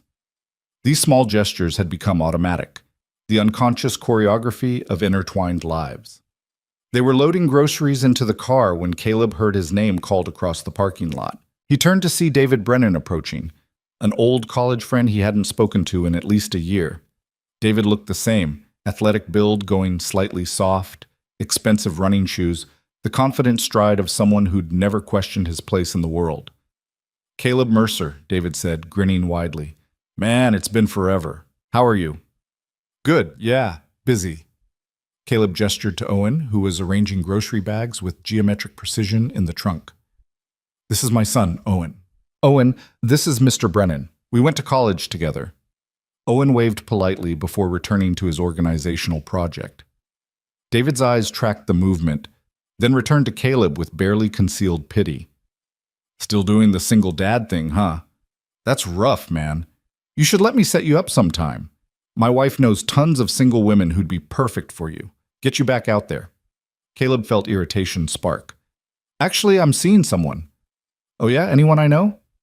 "Doubt it. She's my neighbor, Harper Vale." Recognition flashed across David's face, followed by something that looked uncomfortably like judgment. "Wait, Harper Vale? Dark hair, quiet, married to that tech guy who died a few months back?" "That's her." David's expression shifted through several emotions before settling on uncomfortable concern. "Dude, her husband's barely been buried. That's pretty fast, isn't it?" The parking lot suddenly felt too bright, too exposed. Owen had stopped arranging bags and was watching the adults with interest. "It's not what you think," Caleb said evenly. "Hey, no judgment." David held up his hands in a gesture that absolutely conveyed judgment. "I just hope you know what you're doing.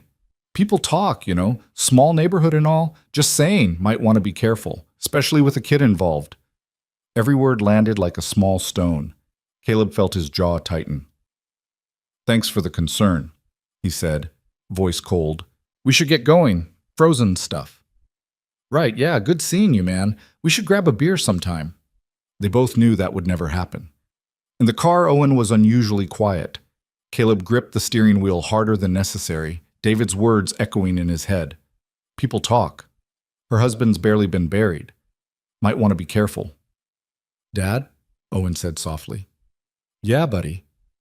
"Why did Mr. Brennan seem mad about Miss Harper?" Caleb exhaled slowly. "He wasn't mad exactly, just concerned. Some people think the timing of our relationship isn't appropriate." "Because Mr. Marcus just died?" "Yeah." Owen processed this. "But Miss Harper wasn't happy with Mr. Marcus. You said people can love each other and still not work. So why does it matter when he died if she was already sad before?" The simple logic of a 7-year-old cut straight through social convention and landed on truth. Caleb glanced at his son in the rearview mirror. "You're right," he said quietly. "It shouldn't matter, but people have opinions about things they don't understand." "That's dumb." "Yeah, sometimes it is." But the encounter left a residue that Caleb couldn't quite shake. At home, putting groceries away, he found himself moving mechanically. Harper's milk went in her usual spot in his fridge. When had that become a thing? Her favorite coffee creamer sat next to his plain half and half. Her sweater hung on the back of his kitchen chair. The integration had happened so gradually he hadn't noticed. Now it felt suddenly, terrifyingly visible. What would other people see? What would they say? Harper arrived that afternoon with fresh strawberries from the farmer's market and found Caleb standing in his kitchen staring at nothing. "Hey," she said, concern immediately creasing her forehead. "What's wrong?" Caleb turned to face her. Owen was outside practicing soccer in the backyard, visible through the window. Safe. Occupied. Ran into an old friend today, Caleb said. He had opinions about us. Harper set down the strawberries slowly. What kind of opinions? The kind that remind me your husband died less than 3 months ago, and people are going to judge the hell out of this. Something flickered in Harper's expression. Hurt, then anger, then careful neutrality. And you care what they think? I care what Owen has to deal with. I care if people whisper about his dad dating the grieving widow. I care if this impacts him in ways I haven't considered. We talked about this, Harper said, voice tight. You said you didn't care what people thought. I said that before I was confronted with it in a grocery store parking lot while my son listened. Harper crossed her arms, defensive posture replacing her usual openness. So what are you saying, Caleb? That we should hide? Pretend we're just neighbors? Or maybe we should just stop altogether because the timing makes people uncomfortable? I don't know what I'm saying. Caleb ran a hand through his hair, frustration mounting. I'm saying I'm second-guessing everything, wondering if we rush this, wondering if I put my wants ahead of what's best for Owen. Owen is fine. He's happy. He told you I fit. Remember? He's 7. He doesn't understand the complexities of adult relationships or social judgment or how this could affect him long-term. Harper's eyes hardened. Don't hide behind Owen. If you're having doubts, own them. Don't make this about protecting your son from my scandalous presence. That's not what I'm doing, isn't it? Harper's voice rose slightly. Because it sounds like the second someone questions your choices, you're looking for an escape route. And the convenient excuse is Owen's well-being. That's not fair. No? Then what is this, Caleb? Because from where I'm standing, it looks like fear. The same fear you've been running from since I knocked on your door. You want connection, but you're terrified of what it costs. So the minute it gets hard, you retreat. The accusation stung because it carried truth. Caleb felt his own defenses rise. And what about you? He shot back. You jumped from a dead marriage straight into this without taking time to figure out who you are alone. Maybe that's what people are actually judging, not me, but you. The widow who couldn't even wait until her husband was cold before finding a replacement. The words left his mouth before he could stop them. Harper's face went pale, then flushed with anger and hurt. Fuck you, she said quietly. Harper, no.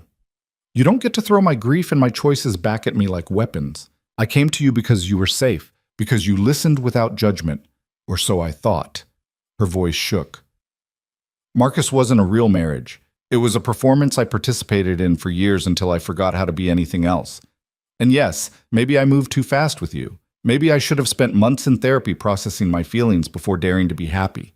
But I'm so goddamn tired of apologizing for wanting to feel alive again.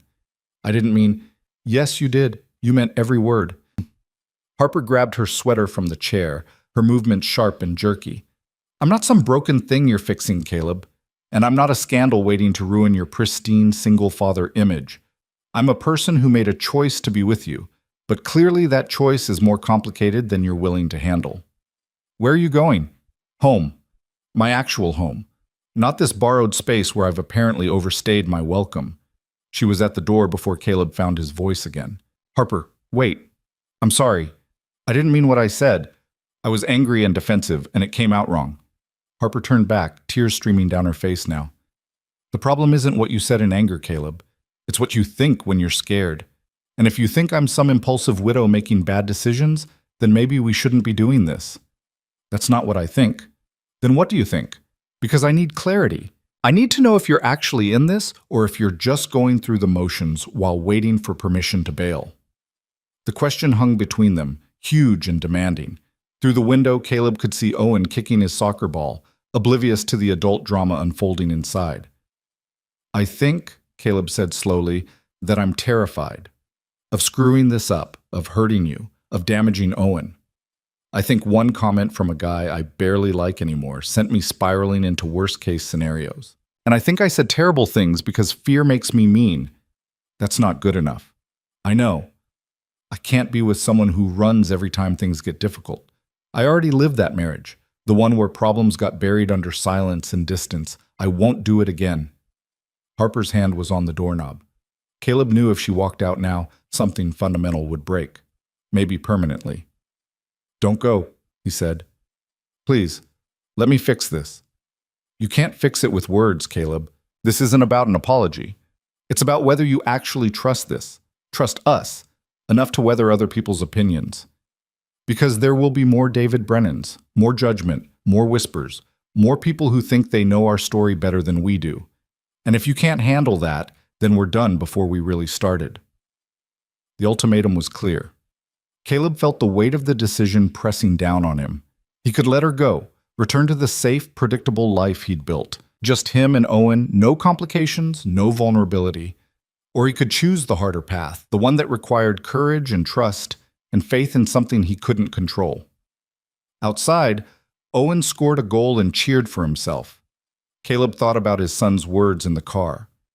Why does it matter when he died if she was already sad before? Children saw things adults complicated with rules and judgment and fear. You're right, Caleb said finally. About all of it. I got scared and I retreated. I built walls and tried to hide behind Owen's well-being when really it was about my own fear, and that's not fair to you or to him or to myself. Harper's hand loosened slightly on the doorknob but didn't let go. I don't know how to do this, Caleb continued. How to be vulnerable and open when my default setting is self-sufficient and protective. But I want to learn. I want to choose you and us and the messy, complicated reality of building something real. Even if people judge, even if it's scary, because you were right about something else too. Being too careful means missing out on good things. Those are nice words, Harper said quietly, but I need more than nice words. Then tell me what you need. Harper finally turned to face him fully, tears still wet on her cheeks. I need you to stop treating this like it might fall apart any second. I need you to commit to working through the hard stuff instead of running. I need to know that when things get scary, you'll move toward me instead of away. Okay? Okay? Yes. Okay. I'm choosing this. I'm choosing you. Not perfectly, not without fear, but deliberately. I'm all in, Harper, for real this time. Something in her expression shifted. Not quite trust, but the beginning of it. A crack in the defensive walls she'd thrown up. I'm scared too, she admitted. Terrified, actually. Of losing myself again, of this not working, of caring this much and having it blow up. But I meant what I said before. I'm done letting fear make my decisions. Caleb closed the distance between them, pulling her into his arms. Harper resisted for a moment, then melted against him, her face pressed into his shoulder. I'm sorry, he murmured into her hair. For what I said, for doubting this, for being an idiot. You were definitely an idiot, Harper said, voice muffled against his shirt. Agreed, complete idiot. They stood like that for a long moment, holding each other while the afternoon light shifted through the windows. Outside, Owen had abandoned soccer and was examining something in the grass with intense focus. We should probably talk to Owen, Harper said eventually. Make sure he's okay after hearing part of that. He heard? Kids always hear. They found Owen crouched in the backyard studying a ladybug crawling across a leaf. He looked up when they approached, his expression serious. Are you guys fighting? He asked directly. Caleb sat down in the grass beside him. Harper followed, the three of them forming a small circle. We had a disagreement, Caleb said carefully, about some stuff that scared us. But we talked about it, and we're okay. Owen looked between them skeptically. Miss Harper was crying. Yes, she was, because I said some things that hurt her feelings, and I apologized. Did she forgive you? Harper reached over and squeezed Caleb's hand. I did. Owen seemed satisfied with this. He returned his attention to the ladybug, which was now attempting to climb his finger. Sometimes kids at school say mean things when they're scared too, Owen offered. Tyler called Emma a name because she beat him at tetherball, and it made him feel bad. But then he said sorry and they're friends again. That's pretty wise, Harper said softly. I know. Owen said it without arrogance, just simple fact. Dad, can Miss Harper stay for dinner? The ladybug wants her to. Caleb smiled despite the emotional exhaustion weighing on him. The ladybug has opinions about dinner guests. Very strong opinions. He says Miss Harper makes good pasta. Well, we can't argue with the ladybug. They ate dinner that evening with a new understanding humming beneath the surface. The fight had cleared something. Not resolved everything, but established that they could weather conflict without the relationship imploding. That was worth something. After Owen went to bed, Caleb and Harper sat on the back porch in the darkness, shoulders touching but not speaking. The silence wasn't uncomfortable. It was the kind that came after difficult conversations when words felt exhausted and presence was enough. "I meant what I said," Caleb finally spoke. "About being all in. I know. But I'm going to mess up again. I'm going to get scared and defensive. It's my default setting. Then we'll fight about it again and work through it again. That's what people do." Caleb turned to look at her profile in the dim light from the kitchen window. "You really want to sign up for that? For my mess and Owen's needs and nosy neighbors and all of it?" Harper met his gaze steadily.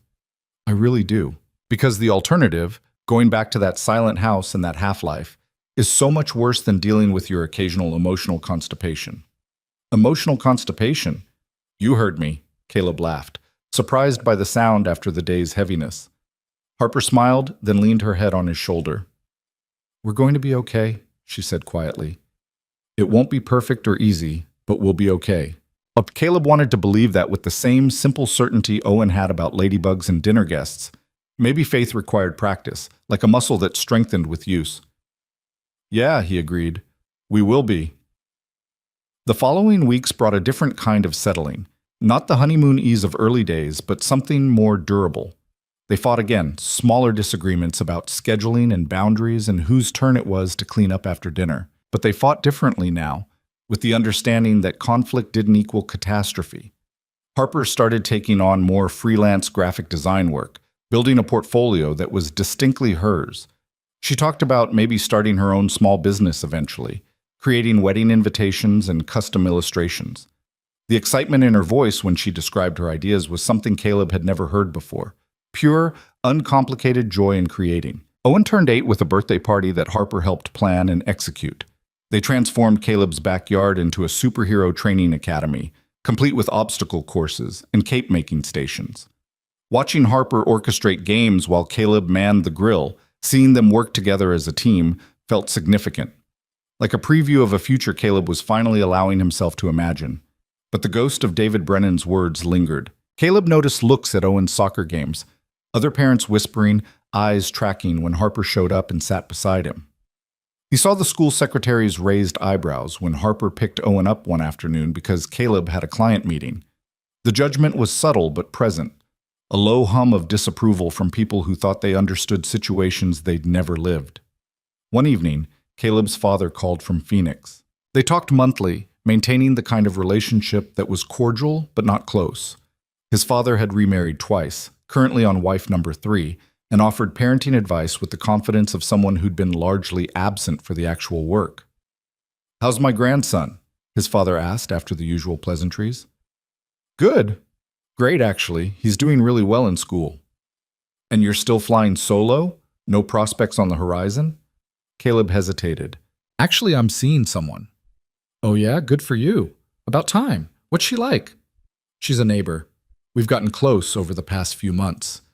"Neighbor, huh? Convenient. Does Owen like her?" "He loves her." "Well, that's what matters. Kids know. They've got instincts about people." His father paused. "You sound happy." "Happier than I've heard you in years." The observation caught Caleb off guard. "Yeah, I am." "Then don't screw it up like I did. Whatever you've got, fight for it." The good ones are worth fighting for. After they hung up, Caleb sat with those words. His father, who'd failed at marriage twice and barely managed the third, somehow still understood something fundamental. The good ones are worth fighting for. Harper knocked around 9, letting herself in with the key Caleb had given her the week before. She found him on the couch, laptop open but ignored. "Working hard or hardly working?" she asked, settling beside him. "Thinking hard." "About?" "About whether I tell people the full truth when they ask about us or if I keep it vague. About whether I care too much what strangers think. About whether my father, of all people, just gave me decent relationship advice." Harper raised her eyebrows. "That's a lot of thinking." "It's been that kind of day." She closed his laptop gently and turned to face him. "What did your father say?" "That the good ones are worth fighting for, that I should fight for you." Smart man. Was. He's actually terrible at relationships. 3 marriages, multiple affairs, mostly absent parent. But even a broken clock is right twice a day. Harper smiled. So are you going to fight for me? Every single day if I have to. Good. Because I'm fighting for you too. For us. And I don't care who knows it or what they think. She paused. Okay, that's a lie. I care a little, but not enough to hide or apologize or shrink myself to make other people comfortable. Caleb pulled her closer. When did you get so brave? When I realized being scared hurt more than being judged, and when I found someone worth being brave for. They kissed, slow and deep, the kind of kiss that said things words couldn't quite capture. When they broke apart, Harper's eyes were bright. Stay tonight, Caleb said. Not sneaking around, not hiding, just stay. Owen won't mind? Owen will probably ask why it took so long. Harper stayed. She stayed that night and several nights after. Her toothbrush appeared in Caleb's bathroom. Her clothes migrated into his closet. The boundaries between their houses became increasingly irrelevant as their lives merged in ways both practical and profound. One Saturday morning, Owen padded downstairs to find them making breakfast together, Caleb on eggs, Harper on toast, moving around the kitchen in practiced coordination. He climbed onto a bar stool and watched them with the observant silence of children processing change. So is Miss Harper your girlfriend now? He asked eventually. Like, official? Caleb and Harper exchanged glances. They'd been carefully avoiding labels, letting the relationship define itself organically, but Owen deserved clarity. Yes, Caleb said. Officially. Owen nodded slowly. Does that mean she's going to move in? Would you want that? Harper asked carefully. Owen considered this with his characteristic seriousness. I think so, but I have questions first. Shoot, Caleb said. If she moves in, do I still get my own room? Because I don't want to share. You definitely keep your own room, Harper assured him. And would she help with homework? Because you're bad at fractions, Dad. Harsh but fair. And yes, I'd help with homework, Harper said. And would we still have pancakes on Sundays? Absolutely. That's non-negotiable, Caleb confirmed. Owen seemed satisfied. Okay then, I'm good with it. Can I have extra bacon? Just like that, the conversation ended. Owen accepted the new configuration of their family with the adaptability of childhood, focused more on bacon distribution than existential questions about commitment. But later that afternoon, while Harper was at her own house packing some belongings, Owen found Caleb in the garage organizing tools. Dad? He said quietly. Yeah, buddy? Is Miss Harper going to leave like my mom did? The question landed like a punch. Caleb set down the wrench he'd been holding and crouched to Owen's eye level. What makes you ask that? Owen shrugged, not meeting his father's eyes. Tyler said people always leave. His dad left, and Emma's mom left, and my mom left, so maybe Miss Harper will leave too. Caleb's heart ached. He'd thought Owen was too young to remember his mother's departure, that the abandonment hadn't left scars. Apparently he'd been wrong. Come here, Caleb said, pulling Owen into a hug. Listen to me. I can't promise Miss Harper will never leave. Nobody can promise that because life is unpredictable and people are complicated. But I can tell you that she loves being here with us. She chooses us every single day, and if something ever changed, it wouldn't be because of you. You're lovable and wonderful, and any person would be lucky to be part of your life. But Mom left. Your mom left because she wasn't ready to be a parent. That was about her, not you. It was never ever about you. Owen was quiet for a long moment, processing. Then, do you think Miss Harper is ready? I think Miss Harper knows exactly what she's choosing, and she's choosing us, you and me both, with her whole heart. Okay. Owen pulled back, wiping his eyes quickly. Can we play catch? The subject was closed, at least for now, but Caleb made a mental note to watch Owen more carefully, to create spaces for these conversations to happen naturally. Fear of abandonment didn't disappear with reassurance. It required consistent proof over time.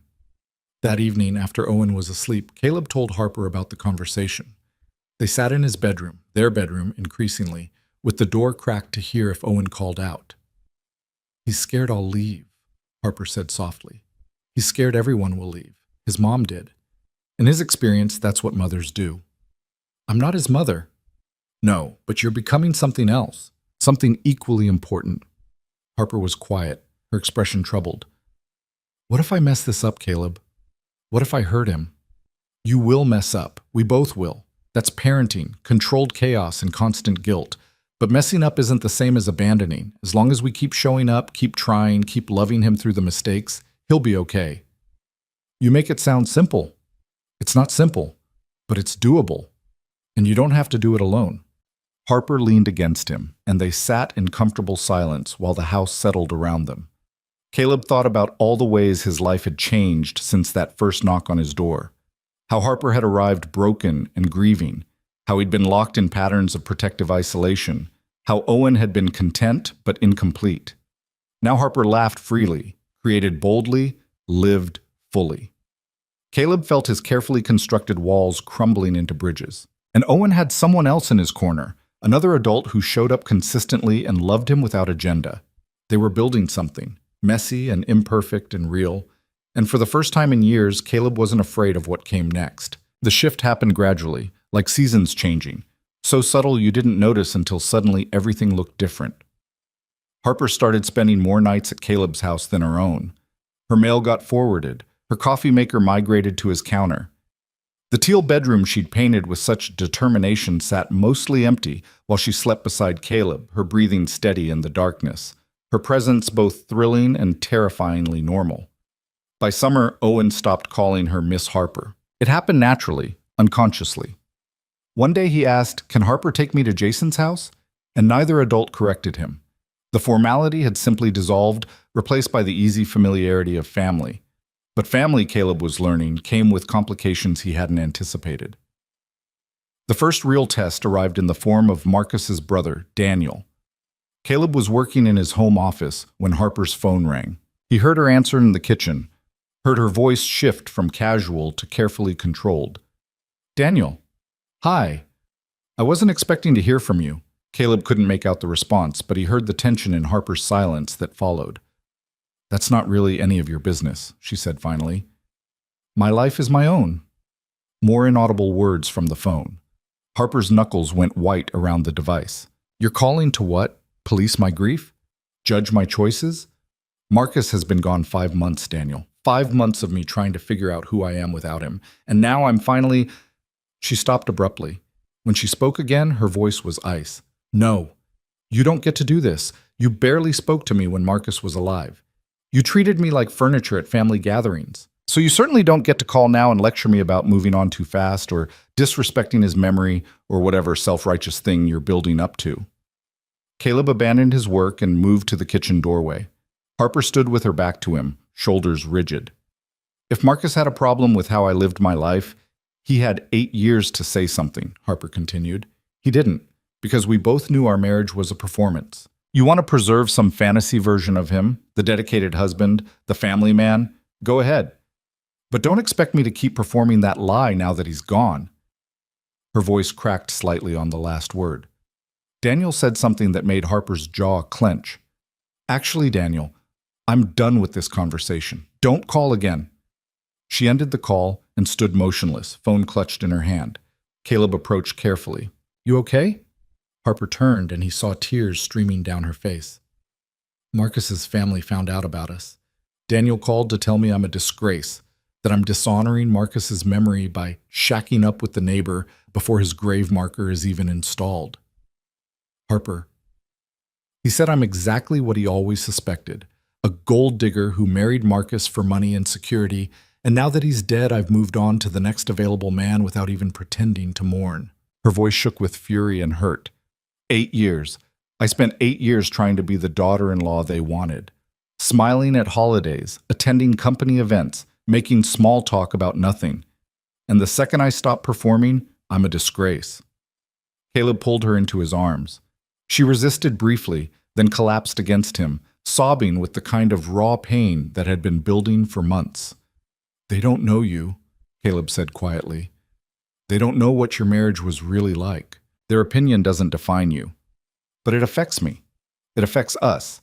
Daniel threatened to tell people, mutual friends, Marcus's colleagues. He's going to paint me as this heartless woman who couldn't wait to replace her husband. Let him. Anyone who knows you won't believe it. Harper pulled back, wiping her eyes. You don't understand. Marcus was connected. His tech company, his social circle. These people have influence. If Daniel starts spreading stories, it could impact my work. The graphic design clients I've been building relationships with, they're part of that world. One word from the right person and I could lose everything I've been working toward. The fear in her voice was real. Caleb understood it wasn't just about reputation. It was about the independence she'd fought so hard to claim. The business she was building, the identity separate from being someone's wife. All of it felt suddenly fragile. Then we face it together, Caleb said. Whatever Daniel does, whatever anyone says, we deal with it as a team.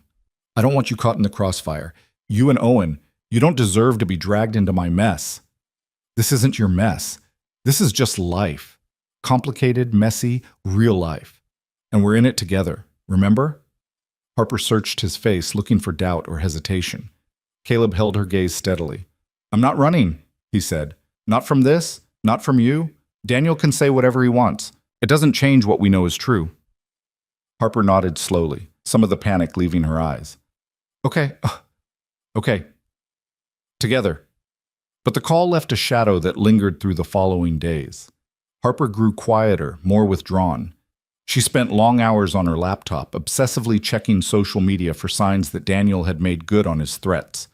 She jumped every time her phone rang, expecting more confrontation. Caleb watched her spiral and felt helpless. He tried to provide reassurance, to remind her that their relationship wasn't shameful or wrong.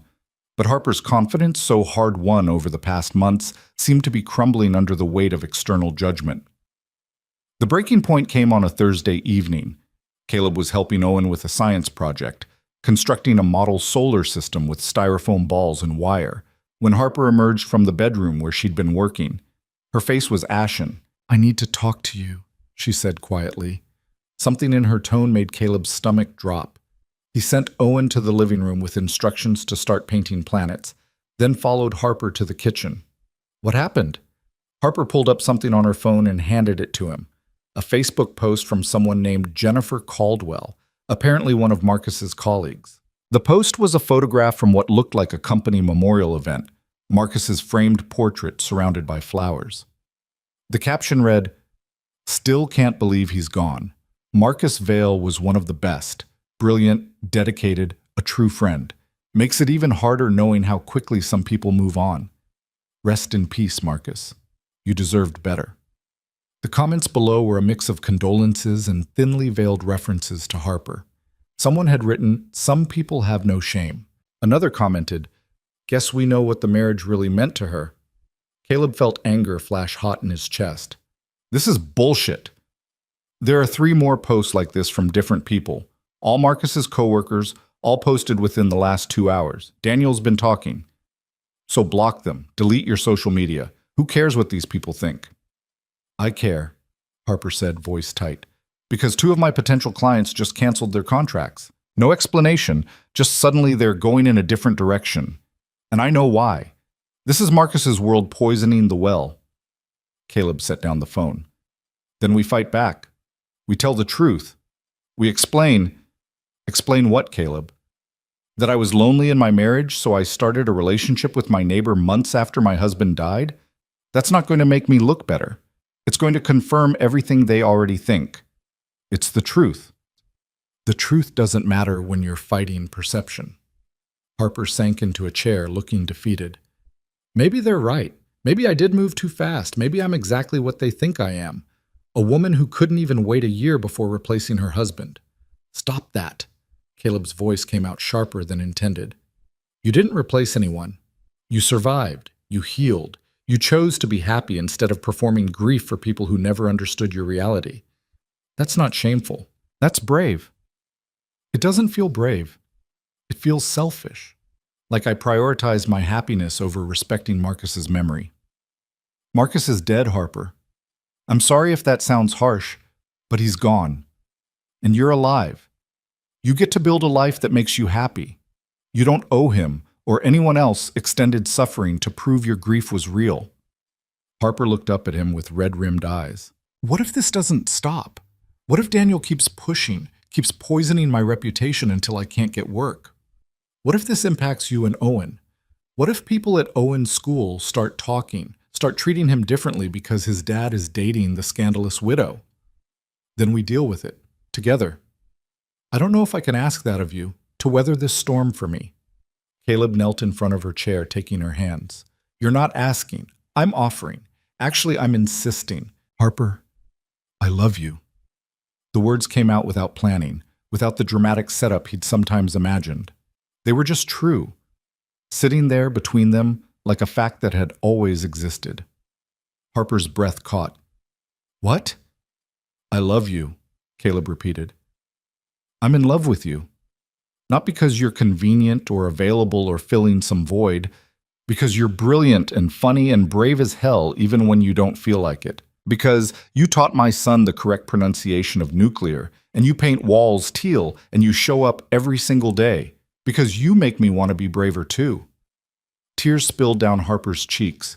Caleb, I know the timing's terrible. I know we're in the middle of a crisis, and this probably seems like I'm just trying to make you feel better. But I need you to know. Whatever happens with Daniel or social media or lost clients, I'm here. Not out of obligation or pity, but because I choose you every day, even the hard days, especially the hard days. Harper pulled him up and kissed him hard, desperate, like she was trying to believe through physical contact what words couldn't quite convince her of. When they broke apart, she was crying in earnest. I love you too, she whispered. So much it scares me, because I have so much to lose now. Then we protect it. We fight for it, together. From the living room, Owen called out, Dad, I need help! Jupiter keeps falling off! The absurdity of the interruption, planetary crisis in the middle of their emotional declaration, made both of them laugh through tears. Duty calls, Harper said, wiping her face. Come with me. Let's build a solar system. They spent the next hour helping Owen construct his project, the earlier heaviness lifting slightly in the face of childhood enthusiasm and craft supplies. Owen painted planets with intense focus while providing a running commentary on astronomical facts he'd learned. Did you know Jupiter is so big that all the other planets could fit inside it? He announced. And Saturn's rings are made of ice and rock. And Pluto isn't even a planet anymore, which seems mean, like they just decided it didn't count.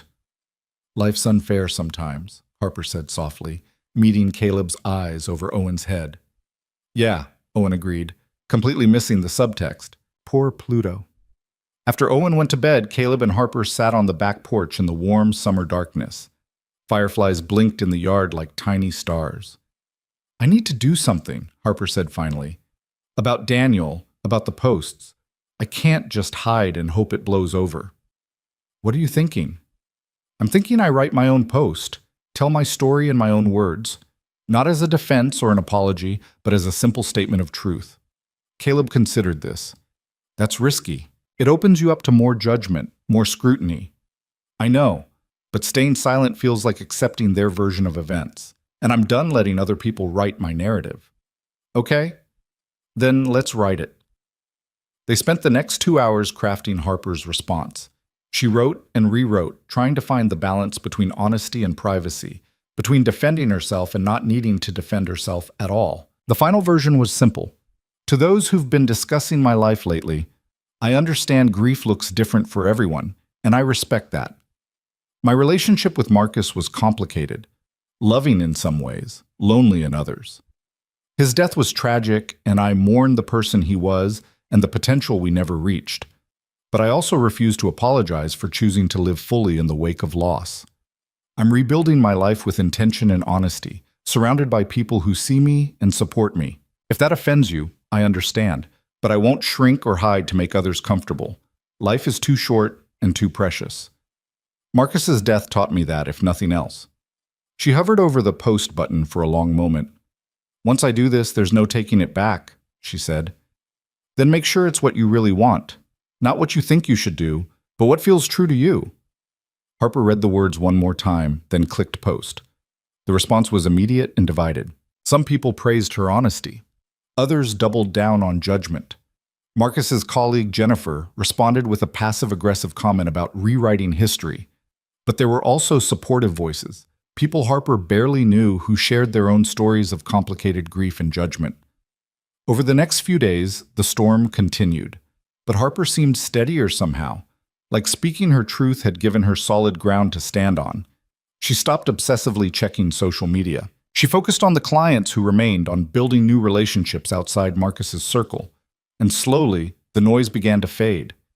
New scandals captured attention. The posts about Harper got buried under fresh content. Daniel stopped calling. The crisis that had felt insurmountable gradually became just another challenge, weathered and survived.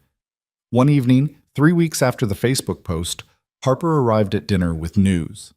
"I got a new client," she announced, setting down her bag. "A wedding planner who saw my work and wants me to design invitation suites for all her events. It's steady income, good exposure, totally separate from Marcus's world." Owen cheered. Caleb pulled her into a hug. "That's amazing. I'm so proud of you." "I'm proud of me too," Harper said, and she sounded surprised by it. "I actually did something, built something that's mine, survived the judgment, and came out still standing." "You did more than survive. You thrived." That weekend, they decided to do something Harper had been avoiding: clean out her house completely. The structure next door had sat mostly empty for months, a shell containing remnants of a life Harper had outgrown. But it was time to decide: sell it and commit fully to this new configuration, or maintain the fiction of separation. They tackled it together, all three of them. Owen approached it like an adventure, exploring rooms he'd rarely seen. Caleb provided steady labor and occasional comic relief. Harper sorted through 8 years of accumulated married life with surprising pragmatism. "This can go," she'd say, pointing at expensive artwork Marcus had chosen. "And this. And definitely this hideous vase his mother gave us." They donated furniture, threw away outdated paperwork, packed up anything with actual sentimental value. The house emptied room by room until it looked like what it was: just a structure, waiting for new occupants to fill it with meaning. In the bedroom Harper had painted teal, she stood looking at the maps on the walls. "I want to take these," she said. "They feel important." "We'll rehang them at home," Caleb said. The word came out naturally. Home. Not his house, but theirs. Harper turned to him. "Are you sure about this? About me selling? About making this permanent?" "I've never been more sure of anything." "What about Owen? Should we ask him?" "Ask me what?" Owen appeared in the doorway carrying a box of books they were donating. Harper glanced at Caleb, who nodded encouragement. "I'm thinking about selling this house," Harper said, "which would mean living with you and your dad full-time, officially. How would you feel about that?" Owen set down the box and considered the question with his usual seriousness. "Would you keep making lasagna?" "Absolutely." "And help with homework?" "Of course." "And you'd be around for breakfast and dinner and everything?" "That's the idea." Owen nodded decisively. "Then yes. You should sell. This house is too big and empty anyway. Ours is better because it has people in it." Harper's eyes filled with tears. She knelt down to Owen's level. "Thank you for being so welcoming and kind and making space for me." Owen hugged her awkwardly, the way 8-year-olds did when emotions got big.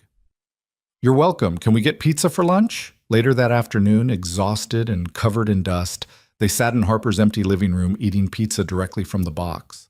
Sunlight streamed through bare windows, illuminating dust motes in the air. "This feels symbolic," Harper said. "Eating pizza in an empty house before starting completely over." Symbolic how?" Caleb asked. "Like closure, or a clean slate, or both." She gestured at the empty space. "I came here as Marcus's wife. Tried to make this place a home and failed because I didn't know who I was supposed to be. And now I'm leaving as myself. Not someone's wife or someone's project, just Harper, and I get to choose what comes next." "What do you want to come next?" Owen asked, tomato sauce decorating his chin. Harper looked at him, then at Caleb. "This. Exactly this. Pizza with you guys in whatever space we're sharing. Homework battles and soccer games and Sunday pancakes. Your dad's terrible fraction explanations and your dinosaur facts.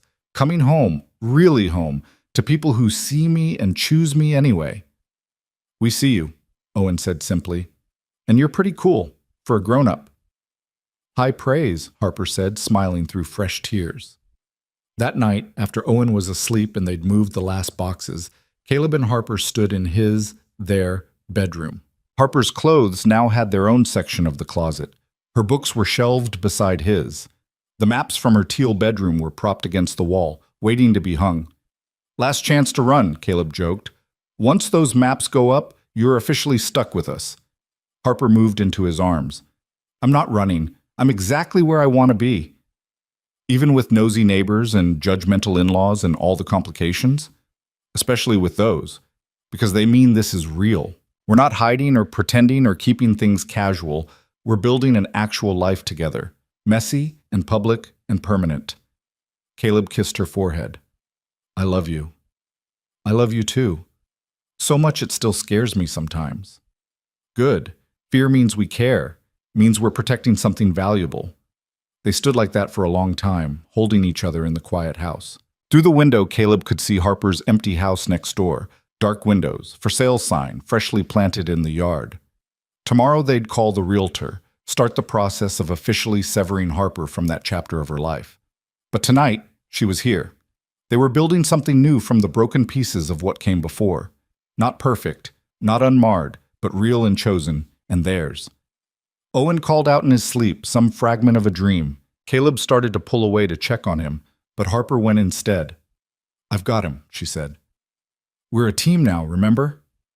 Caleb watched her disappear down the hall toward Owen's room, heard her gentle voice soothing whatever nightmare had disturbed his son's sleep, and he thought about all the ways his life had transformed since that first knock on his door.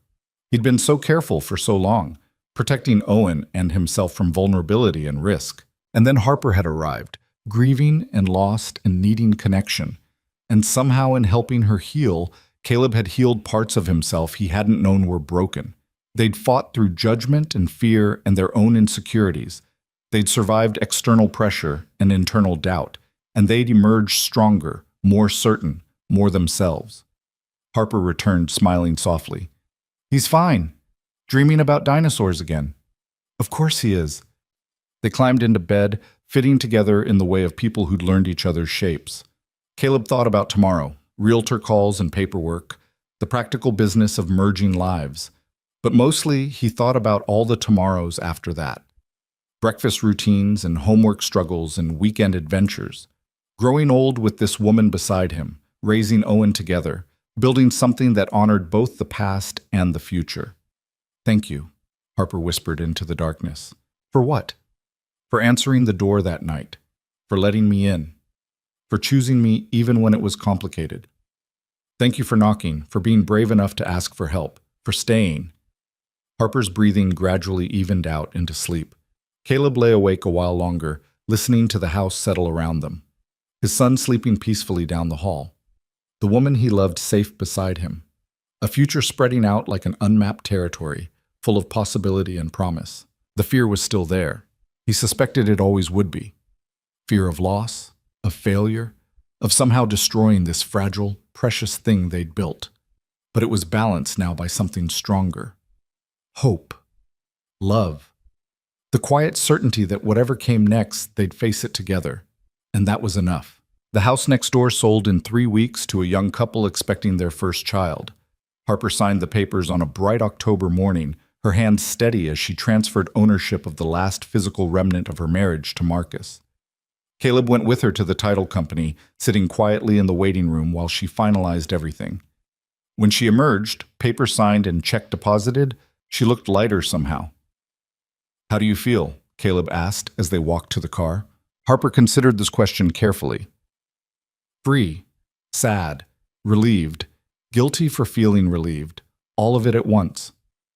That sounds about right. Is it always this complicated? Letting go of the past while moving toward the future? I think so. The hard parts and the good parts get all tangled up. You can't separate them cleanly.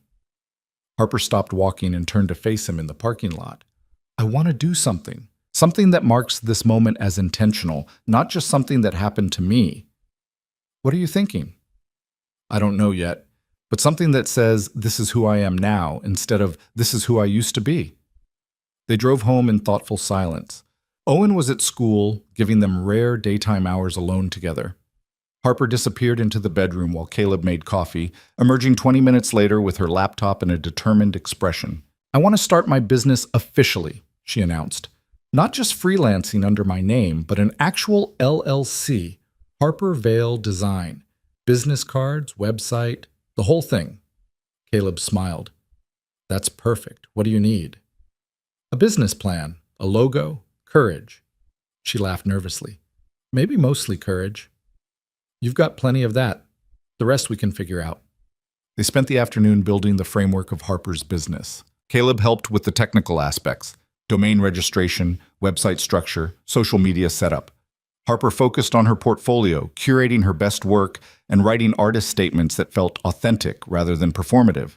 By the time Owen got home from school, Harper had a functioning website and business cards ordered. It wasn't much, just the skeleton of something that would take months or years to fully build. But it was hers. Entirely, completely hers. Owen examined the website with the critical eye of an 8-year-old raised on technology. "The colors are good," he pronounced, "and I like the font, but you should add more pictures. People like pictures." "Noted," Harper said seriously. "Any other feedback? Maybe a page about you, so people know who you are." Harper glanced at Caleb, uncertainty flickering across her face. The About page felt exposing, another opportunity for judgment, for people to connect her to Marcus and his death, and all the gossip that had finally started to fade. "Owen's right," Caleb said gently. "People want to know who they're working with. You don't have to share everything, just enough to feel real." That evening, after dinner and homework and Owen's bedtime routine, Harper sat down to write her About page. Caleb read over her shoulder as she typed and deleted, searching for words that felt true. The final version was simple. "I'm Harper Vale, a graphic designer specializing in custom illustrations and wedding stationery. I believe design should tell stories, not just look pretty, but communicate something meaningful about the people and moments it represents. My work is influenced by cartography, botanical illustration, and the beautiful chaos of real life. I live in California with my partner and his son, surrounded by half-finished projects and too much coffee. If you're looking for cookie-cutter perfection, I'm probably not your designer. But if you want something honest and distinctive, let's talk." "It's perfect," Caleb said when she finished. "It's you." Harper hit publish before she could second-guess herself. And just like that, she was no longer Marcus's widow trying to figure out what came next. She was Harper Vale, business owner, designer, woman with a future she was actively creating. The response to her business was slow at first, then gradually building. The wedding planner who'd hired her recommended Harper to other vendors. A bride found her website and commissioned invitations for a destination wedding. A local bookstore needed a new logo. Nothing huge, nothing overwhelming, but steady work that felt meaningful.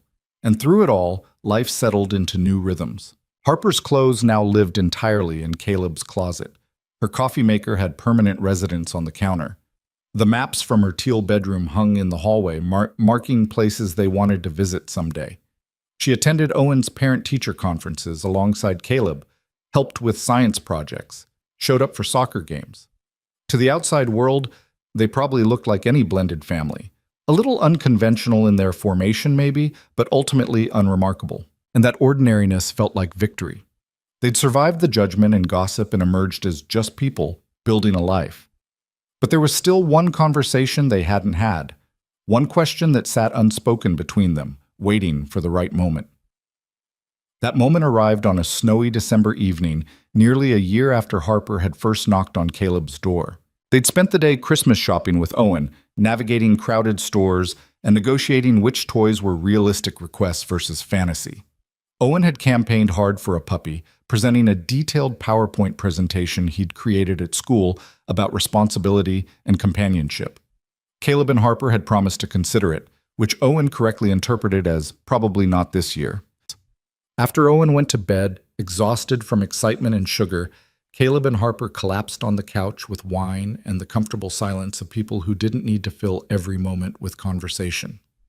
"He's going to ask for a puppy every day until Christmas," Harper said. "I know. His persistence is admirable if exhausting. We could actually get one. A dog might be good for him." Caleb looked at her in surprise. "You want a dog?" "I want whatever makes this family happy. And Owen makes a compelling argument in his presentation. Slide 7 about emotional development was particularly strong. Family. The word hung there, casual and enormous at the same time. Harper, Caleb said slowly, can I ask you something? Anything. Are you happy? Really happy? Not just okay or managing? Truly happy with this life we're building? Harper turned to face him fully, setting down her wine glass. Where is this coming from? I just want to make sure that you chose this, that you're not just settling because it was easier than being alone, that you don't wake up someday and realize you gave up your freedom too quickly. Harper was quiet for a moment, her expression thoughtful. When she spoke, her voice was steady. A year ago, I was drowning, married to someone I barely knew, living a life that felt like a costume I couldn't take off. And then Marcus died, and suddenly I had this terrible, terrifying freedom. I could be anyone, do anything, start completely over. And you know what I chose? What? This. You and Owen and Sunday pancakes and homework help and all of it. Not because it was easy or convenient, because it's real. Because you see me, actually see me, and choose me anyway. Because Owen makes me laugh and challenges me and makes me want to be better. Because coming home to you both feels like finally exhaling after holding my breath for years. Caleb felt his throat tighten. I needed to hear that. Why? Are you having doubts? No, the opposite. I'm so sure about us it scares me. And I keep waiting for the other shoe to drop, for something to go wrong, for you to realize you could do better. Harper took his face in her hands. Caleb Mercer, listen to me. I'm not going anywhere. I'm not looking for better, because this is already everything I didn't know I needed. So stop waiting for disaster and just be here with me. Okay? Okay. They kissed, slow and deep, the kind of kiss that said things words couldn't quite capture. When they pulled apart, Caleb's heart was racing. There's something I want to ask you, he said. I've been thinking about it for months, but the timing never felt right. And maybe there's no such thing as perfect timing, so I'm just going to ask. Harper's eyes widened slightly. Caleb, wait, let me say this before I lose my nerve. He took her hands. I love you. Owen loves you. You've become part of our family in ways I never imagined possible. And I don't want to keep calling this temporary or transitional or any other word that suggests it might end. I want permanent. I want forever. I want to marry you, Harper, not because it makes sense on paper or because it's the logical next step, because I choose you every day, for all the days. Will you marry me? The question hung in the air between them. Caleb's heart hammered while he waited for her response. Harper's eyes filled with tears. You don't have a ring. I can get a ring. I wanted to ask first, make sure you'd say yes before I invested in jewelry. Very practical. I'm a practical guy. You really want to marry me, even with all my baggage and Marcus's ghost and the judgment that might never fully go away? I want to marry you because of who you are, including all the parts shaped by what you've survived. The baggage isn't separate from you. It's part of what made you brave enough to knock on a stranger's door and honest enough to build something real. Harper was crying openly now. Then yes, I'll marry you. I'll marry you and Owen and this beautiful, imperfect life we're building together. Caleb pulled her close, relief and joy flooding through him. They held each other while snow fell outside the windows, the house warm and quiet around them. Should we tell Owen? Harper asked eventually. Tomorrow. Let's just have this moment first. Just us. They stayed up late talking about the future, not planning every detail, just imagining possibilities. A small wedding, probably. Something intimate with people who actually knew them. Maybe in the spring when Harper's garden would be blooming. Owen could be the ring bearer or best man or whatever title made him feel important. He's going to be so excited, Harper said, and then immediately ask if this means we're definitely getting a puppy. Caleb laughed. One major life change at a time. We could compromise. Get a cat. You just want a cat for yourself. Guilty. But I'd share it with Owen. They fell asleep on the couch, tangled together under a blanket, too content to bother moving to the bedroom. Caleb woke briefly around 3 a.m. to find Harper still pressed against him, her breathing steady and peaceful. He carefully shifted to pull the blanket higher and noticed the snow had stopped, leaving everything outside pristine and glowing under streetlights. This moment felt important in a way he couldn't quite articulate.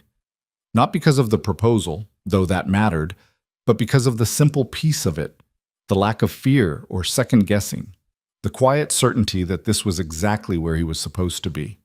Morning arrived with Owen's excited voice from somewhere upstairs. "Dad! Harper! It snowed! Can we build a snowman?" Caleb and Harper untangled themselves, joints stiff from sleeping on the couch.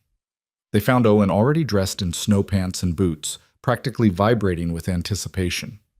"Breakfast first," Caleb said, "then snowman." "But it might melt." "It's 20 degrees outside. The snow will wait." Over pancakes. Harper's recipe now, which Owen claimed were superior to Caleb's, though he'd never admit it to his father. Caleb and Harper exchanged glances. Time to tell him. "Owen, we have some news," Caleb started. Owen looked up from drowning his pancakes in syrup. "Are we getting a puppy?" "Not exactly. Harper and I are getting married." Owen froze mid-pour, syrup dripping. Then his face split into an enormous grin. "Really? Like officially married?" "Officially married," Harper confirmed. "So you'll be my stepmom?" Harper hesitated. They'd never discussed labels, never tried to define what she was to Owen beyond Harper. "If that's okay with you," she said carefully, "or I can just be Harper. Whatever feels right." Owen considered this with his characteristic seriousness. "Can you be both? Harper, who's also my stepmom? Because I like your name, but I also like having a mom." Harper's eyes filled with tears. "I would be honored to be both." Owen nodded, satisfied, and returned to his pancakes. "Okay. When's the wedding? Can I help plan it? Can we definitely have cake?"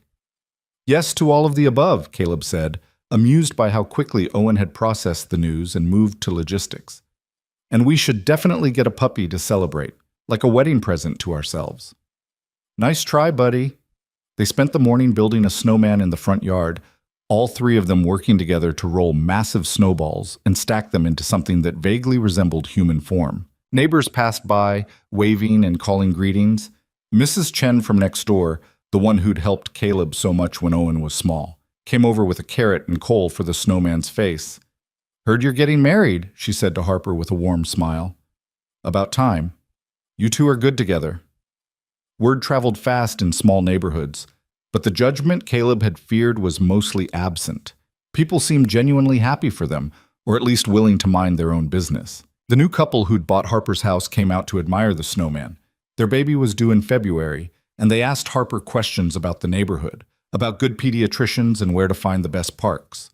Harper answered easily, transformed from the lonely woman who'd lived behind those walls to someone connected and present.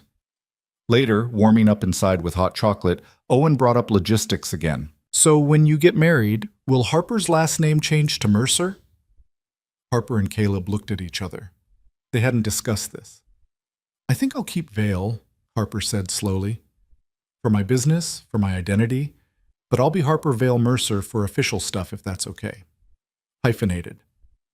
"Like a superhero identity," Owen said approvingly. "Harper Vale Mercer, defender of graphic design." Exactly like that. The holidays passed in a blur of activity. They hosted Christmas dinner for Caleb's father and his third wife, who flew in from Phoenix.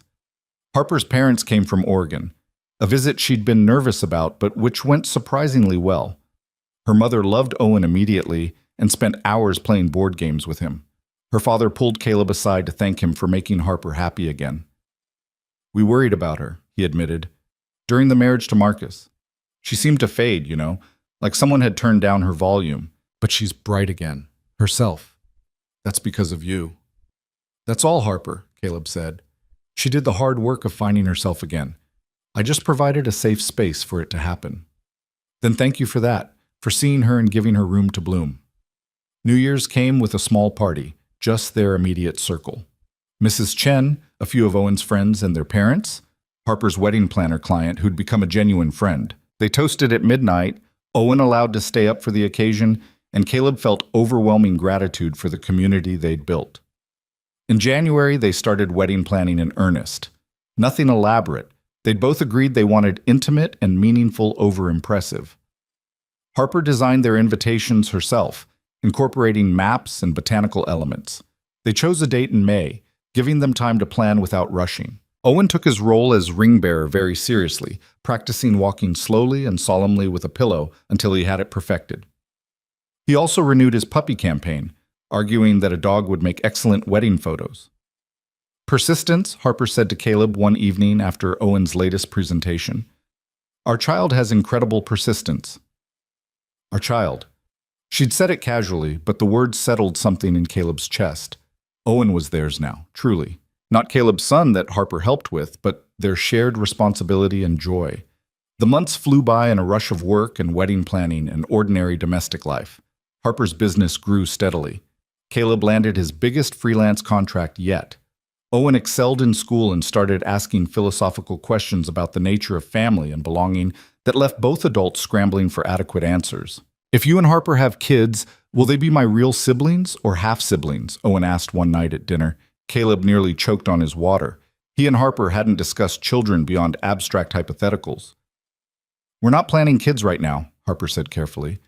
But if we did, they'd be your full siblings in every way that matters. Same house, same family, same love. But biologically half, Owen pressed. We learned about genetics and science. Biology is just one way to measure family, Caleb said. Harper's not biologically related to you, but she's family, right? Right. Owen seemed satisfied with this answer. I think I'd like siblings eventually, someone to play with when you guys are boring. After Owen went to bed, Caleb and Harper sat on the porch in the warm spring air. So, Caleb said, kids. That's a conversation we should probably have. Harper was quiet for a moment. I always thought I wanted children. With Marcus, the timing was never right. But I'm 32 now, not getting younger. And I look at you with Owen and I think, yes, I'd like that. To build something from the beginning together, to have a child that's both of us. Even knowing how hard it is, the sleepless nights and constant worry, especially knowing that, because I'd be doing it with you. And I'd have Owen to help show me what I'm doing wrong. Caleb smiled. He would absolutely critique your parenting techniques. So is that something you want? Another child? Caleb thought about it carefully. He'd never imagined doing the baby stage again. Owen had been so much work, so many years of single parenting that stretched him thin. But the idea of doing it with Harper, of watching her become a mother, of giving Owen siblings, yes, he said finally. Not right this second. Let's get married first, settle into that, but yes, I'd like more kids with you.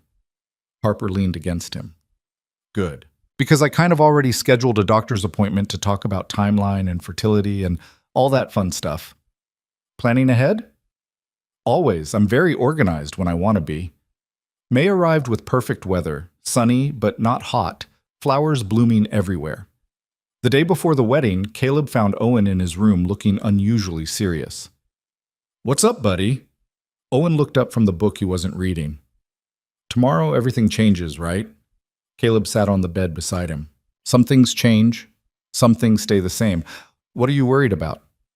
I'm not worried exactly. Just thinking.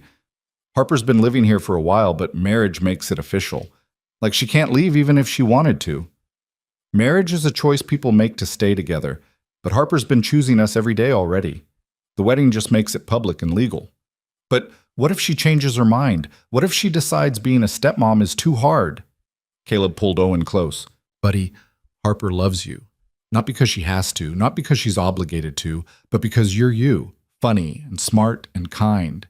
That's not going to change because of a wedding. You're sure? I'm sure. And if you ever worry about it, you can talk to her directly. Harper's pretty good about being honest. Owen nodded slowly. Okay, I'm glad she's staying, even if we're not getting a puppy. We're actually getting a puppy. Owen's head snapped up. What? Harper and I decided, as a family wedding present, we pick it up next week. The shriek of joy that followed could probably be heard 3 blocks away. Owen threw his arms around Caleb in a tackle hug that nearly knocked them both off the bed. Best day ever. Can I name it? Can it sleep in my room? What kind of puppy? Yes to all of that. It's a golden retriever. And we're all naming it together. Democracy in action. Owen's excitement carried through to the wedding day.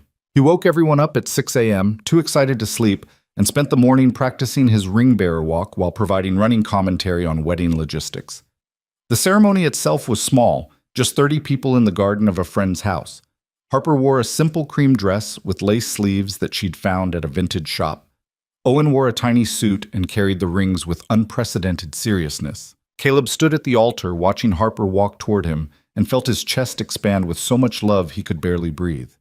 They wrote their own vows. Caleb went first, his voice steady despite nerves. Harper, a year and a half ago you knocked on my door in the middle of the night, and I had no idea that moment would change everything. You were broken and grieving, and somehow in helping you heal, I healed too. You taught me that being vulnerable isn't weakness, that letting someone in doesn't mean losing yourself, that family can be built, not just born. I promise to choose you every day, to face the hard stuff together, to make space for you to be fully yourself while building something bigger than both of us. I promise to love Owen with you, to build a life with you, to grow old beside you. You're my best friend, my partner, my home. Thank you for knocking. Thank you for staying. Harper was crying before he finished. She took a breath and began her own vows. Caleb, when I knocked on your door that night, I was looking for silence to be less loud. Instead, I found music. You and Owen welcomed me when you had every reason to protect yourselves. You saw past my grief to who I could become.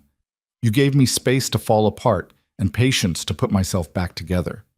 You taught me that love doesn't have to be perfect to be real, that showing up matters more than grand gestures, that family is built day by day through small kindnesses and hard conversations, and choosing each other over and over. I promise to be your partner in every sense, to support your dreams, celebrate your wins, comfort your losses, to be the best stepmom I can be to Owen while respecting the amazing job you've already done, to build our family with intention and honesty. You gave me back my life. I give you all of me in return. When the officiant pronounced them married, Owen cheered louder than anyone. The reception was casual, barbecue and lawn games, and a playlist Harper had curated over months. Owen danced with abandon, pulling Harper and then Caleb onto the makeshift dance floor. Mrs. Chen cornered Caleb during dinner. You did good, she said, gesturing to where Harper was laughing with Owen. She's good for you both. And you're good for her. Sometimes the best families are the ones we choose. As the sun set, Caleb found himself standing slightly apart from the party, watching his family. Because that's what they were now, officially and completely his family. Harper caught his eye across the yard and smiled, that particular smile that was just for him. Owen was showing some other kids his ring-bearer pillow with obvious pride. This life he'd built, carefully, fearfully, one decision at a time, had opened up into something he'd never imagined possible. He'd thought he was complete with just Owen, thought adding another person would complicate things, create risk, potentially damage the careful stability he'd constructed. Instead, Harper had expanded their world, made room for more joy, more connection, more possibility. She'd brought color to a life that had been functioning in grayscale. Harper joined him, slipping her hand into his. What are you thinking about? She asked. How lucky I am. How none of this was planned, but somehow it's better than anything I could have designed. Best mistakes we never made. Exactly. They stood together watching their wedding reception continue without them, the sun painting everything gold. Ready for forever? Harper asked. Caleb kissed her, slow and certain. I've been ready since you knocked. The party continued into the evening. Owen finally crashed around 9, falling asleep on a blanket under the stars while the adults talked and laughed around him. Caleb carried him to the car when it was time to leave, his son heavy and trusting in his arms. At home, they tucked Owen into bed still in his suit, too exhausted to manage pajamas. Harper kissed his forehead, something she'd done hundreds of times but which felt different now, official, permanent, chosen. In their bedroom, Caleb and Harper changed out of wedding clothes into comfortable pajamas. So, Harper said, climbing into bed, we're married. We are indeed. How does it feel different? Caleb thought about that. It doesn't, really. We've been committed for months, but also it feels solid, like we built something and now it's got a foundation. A foundation we can build on. Exactly. Harper curled against him, her head on his chest. Thank you. For today, for everything, for choosing this life with me. Thank you for being brave enough to knock on a door after midnight and trust a stranger with your grief. Best decision I ever made. They lay in comfortable silence, listening to the house settle around them. Somewhere down the hall, Owen murmured in his sleep. Tomorrow they'd pick up the puppy Owen was already planning to name Captain America. Next week, Harper had 3 new client consultations. Caleb had a project deadline. Life would continue in all its ordinary glory. But tonight, in this moment, Caleb felt complete in a way he'd never experienced before. Not because Harper filled some void, he'd been whole on his own, but because together they'd created something bigger than the sum of their parts. A family built not on obligation or accident, but on deliberate choice and persistent courage. Harper's breathing evened into sleep. Caleb stayed awake a while longer, running through memories like a highlight reel. That first knock, Harper crying at his kitchen table, Owen offering his Halloween candy, paint-splattered afternoons and homework battles, and slowly, carefully learning to trust. The fear that had governed so many of his decisions had gradually transformed into faith. Not blind faith, he was still Caleb, still cautious and thoughtful. But faith earned through evidence, through Harper showing up day after day, through Owen's easy acceptance and joy, through small moments of connection that built into something unshakable. He'd spent years protecting Owen from potential hurt, from instability, from the complications of adult relationships. And then Harper had arrived and taught him that protection wasn't the same as love, that Owen needed to see his father take risks, be vulnerable, choose happiness even when it was scary. The best gift Caleb could give his son wasn't a perfectly stable, risk-free life. It was the example of someone who'd survived loss and loneliness and fear, and still chose to open the door when opportunity knocked. Caleb finally felt his eyes growing heavy. He pulled Harper closer, feeling her warmth and the steady rhythm of her breathing. In the morning, their married life would begin officially. But really, it had started the moment Harper knocked and Caleb answered. Everything that came after, the fights and reconciliations, the judgment and triumph, the ordinary days and significant moments, was just them learning how to build something real together. And it was better than anything Caleb had imagined in those years of careful solitude. Better because it was messy and honest, because it required courage and communication, because it was chosen, day after day, by 2 people who'd survived their own kinds of grief and decided to build something new from the broken pieces. Love didn't arrive with fanfare or perfect timing. It knocked quietly in the middle of the night, uncertain and fragile. And if you were brave enough to answer, if you could sit with the discomfort and the fear and the possibility of loss, sometimes you found exactly what you'd been missing. Caleb had been living half a life, not realizing how much color was missing until Harper painted those walls teal and reminded him what bold looked like. Now they were building something vibrant and complicated and entirely their own, a family that chose each other, a love that survived judgment, a home filled with laughter and homework struggles and Sunday pancakes and the beautiful chaos of people actually living together instead of just coexisting. As sleep finally pulled him under, Caleb's last conscious thought was simple and profound. The door was open, and Harper had walked through. And everything, absolutely everything, was exactly as it should be. In the morning, they would wake up married. They would pick up a golden retriever puppy that Owen would immediately love too much. They would start planning the nursery for a baby that didn't exist yet, but probably would within a year. They would face new challenges and old fears and all the unpredictable complexity of building a life together. But tonight, they were just 2 people who'd found each other in the darkness and decided to build toward light. And that was more than enough. That was everything.